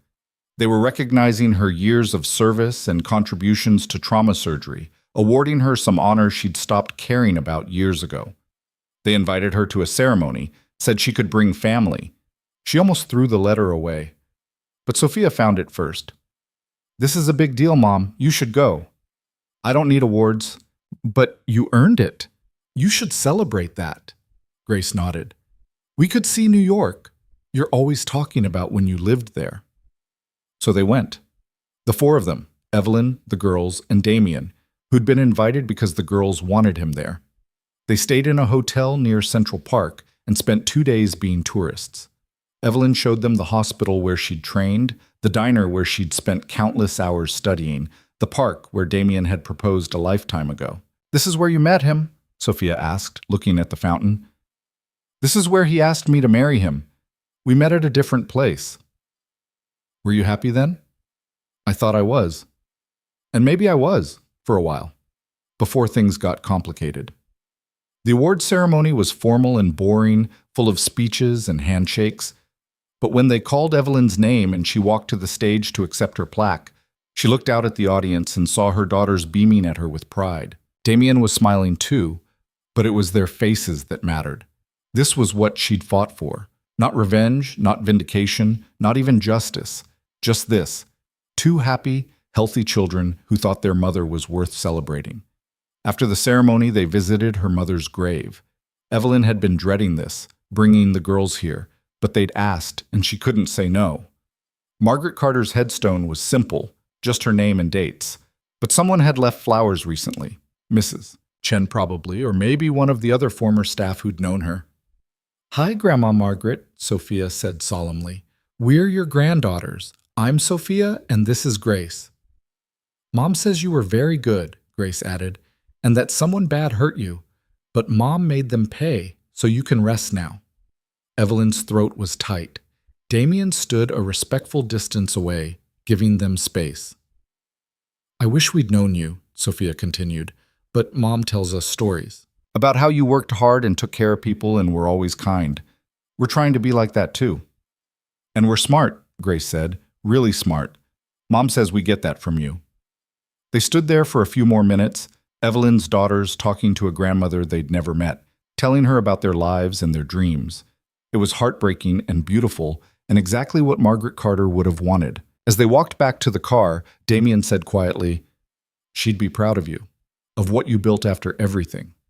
I built it on top of a criminal empire and a lot of questionable choices. You built it on survival and love. That counts for something. Maybe it did. Maybe all of it.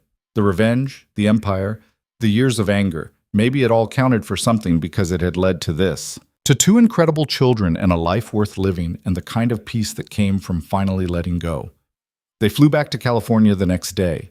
The girls had school, Evelyn had work. Life continued in its normal patterns. But something had shifted. Evelyn felt lighter, like she'd been carrying a weight so long she'd forgotten it was there and had finally set it down. 6 months later, on a random Tuesday afternoon, Evelyn was in her backyard painting when her phone rang. An unknown number, but something made her answer. "Dr. Carter?" A professional female voice. "This is Linda Matthews from the New York Times. I'm doing a retrospective piece on women who've overcome extraordinary circumstances, and your name came up. Would you be willing to be interviewed? How did you hear about me?" "Detective Sarah Brennan suggested you. Said you cleared your mother's name after she was wrongly accused and murdered. That you survived domestic upheaval and rebuilt your life.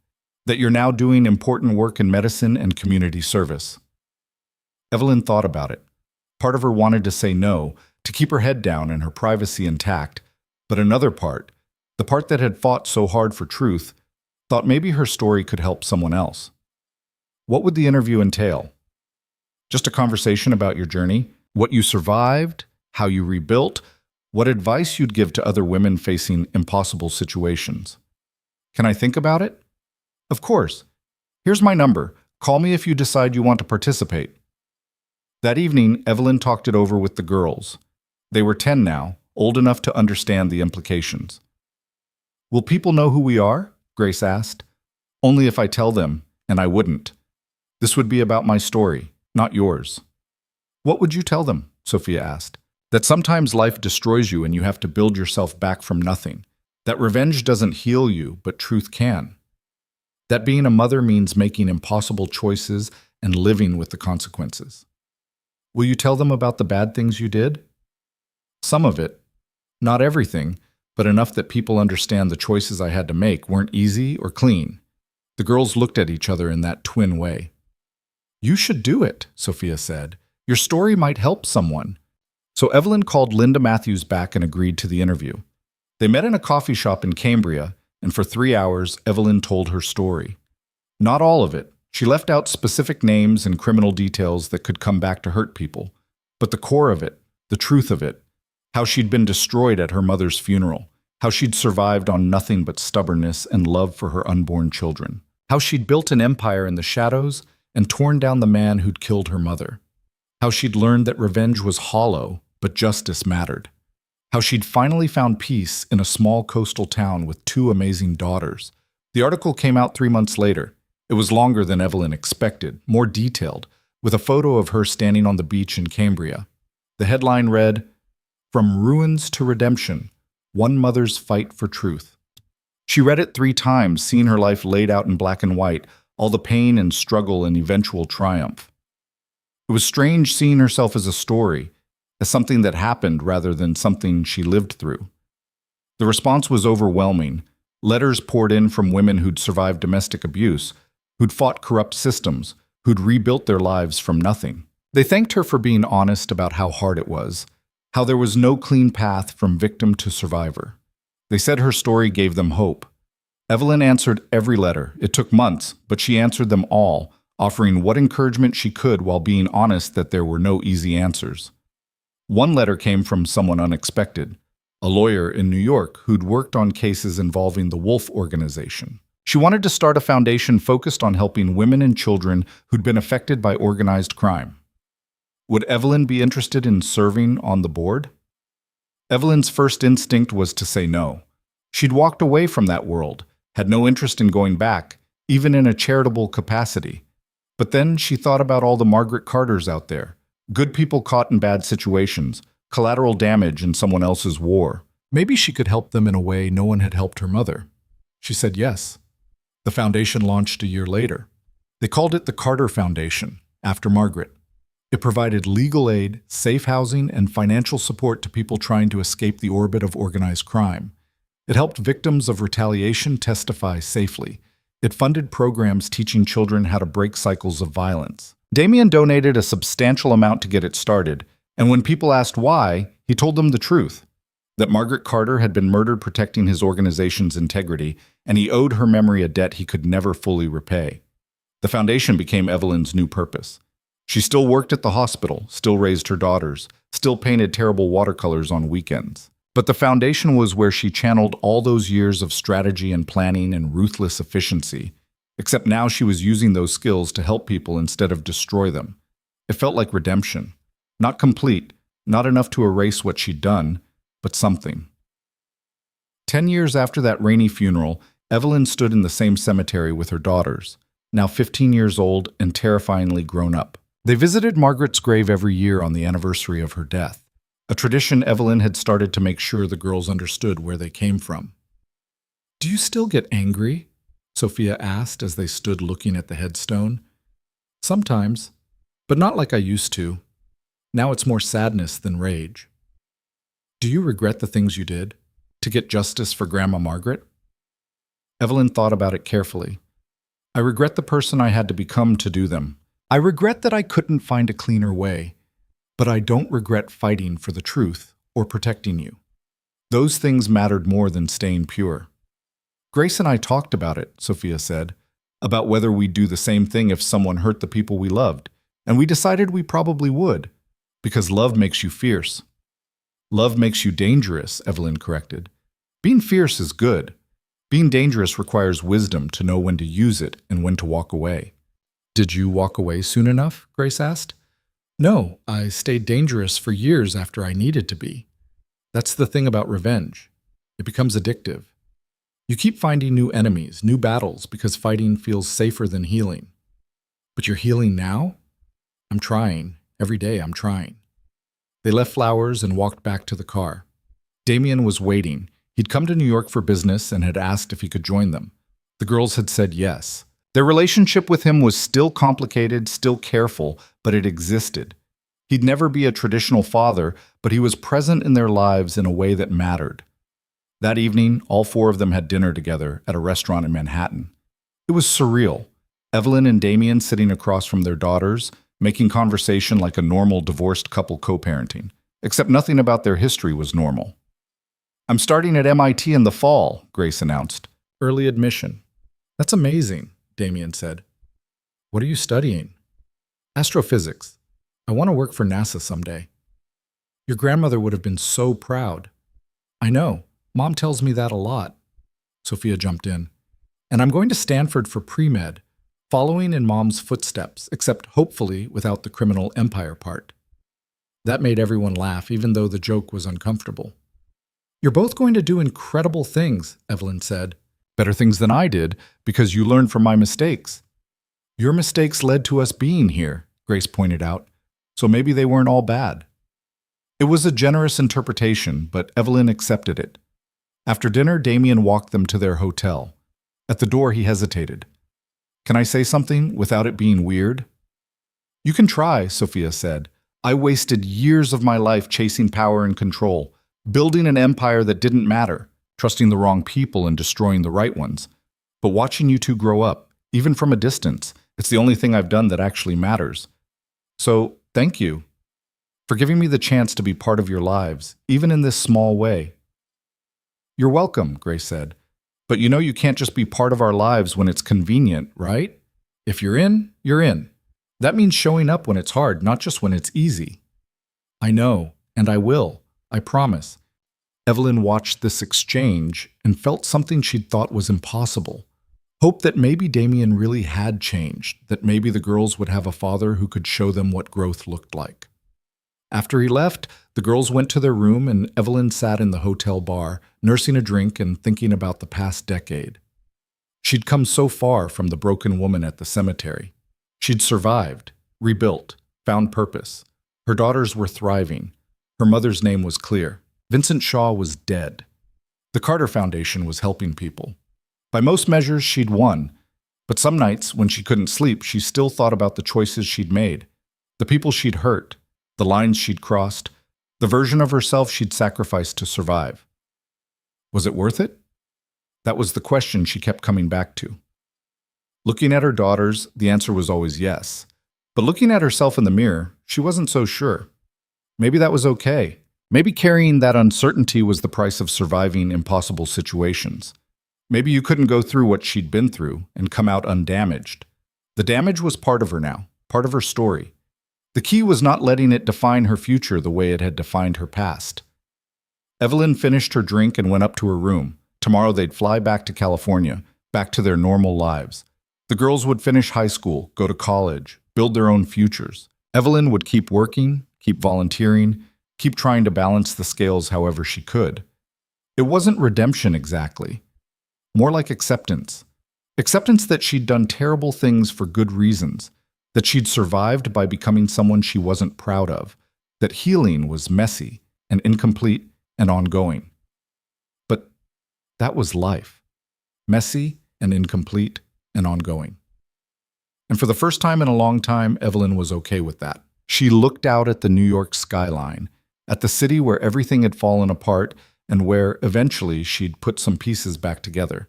Not the same pieces, not in the same configuration, but something that worked. Her phone buzzed, a text from Sophia and Grace from the room next door. "We love you, Mom. Thanks for being brave enough to survive." Evelyn smiled, tears blurring her vision. Yeah, she'd survived. Not gracefully, not without damage, but she'd survived. And she'd raised two incredible humans who understood that survival wasn't pretty, but it mattered. That was enough. That had to be enough. She texted back, "I love you both more than anything. Now go to sleep. We have an early flight." Then she turned off the lights and let herself rest, the city glowing outside her window, tomorrow waiting with all its complicated possibilities.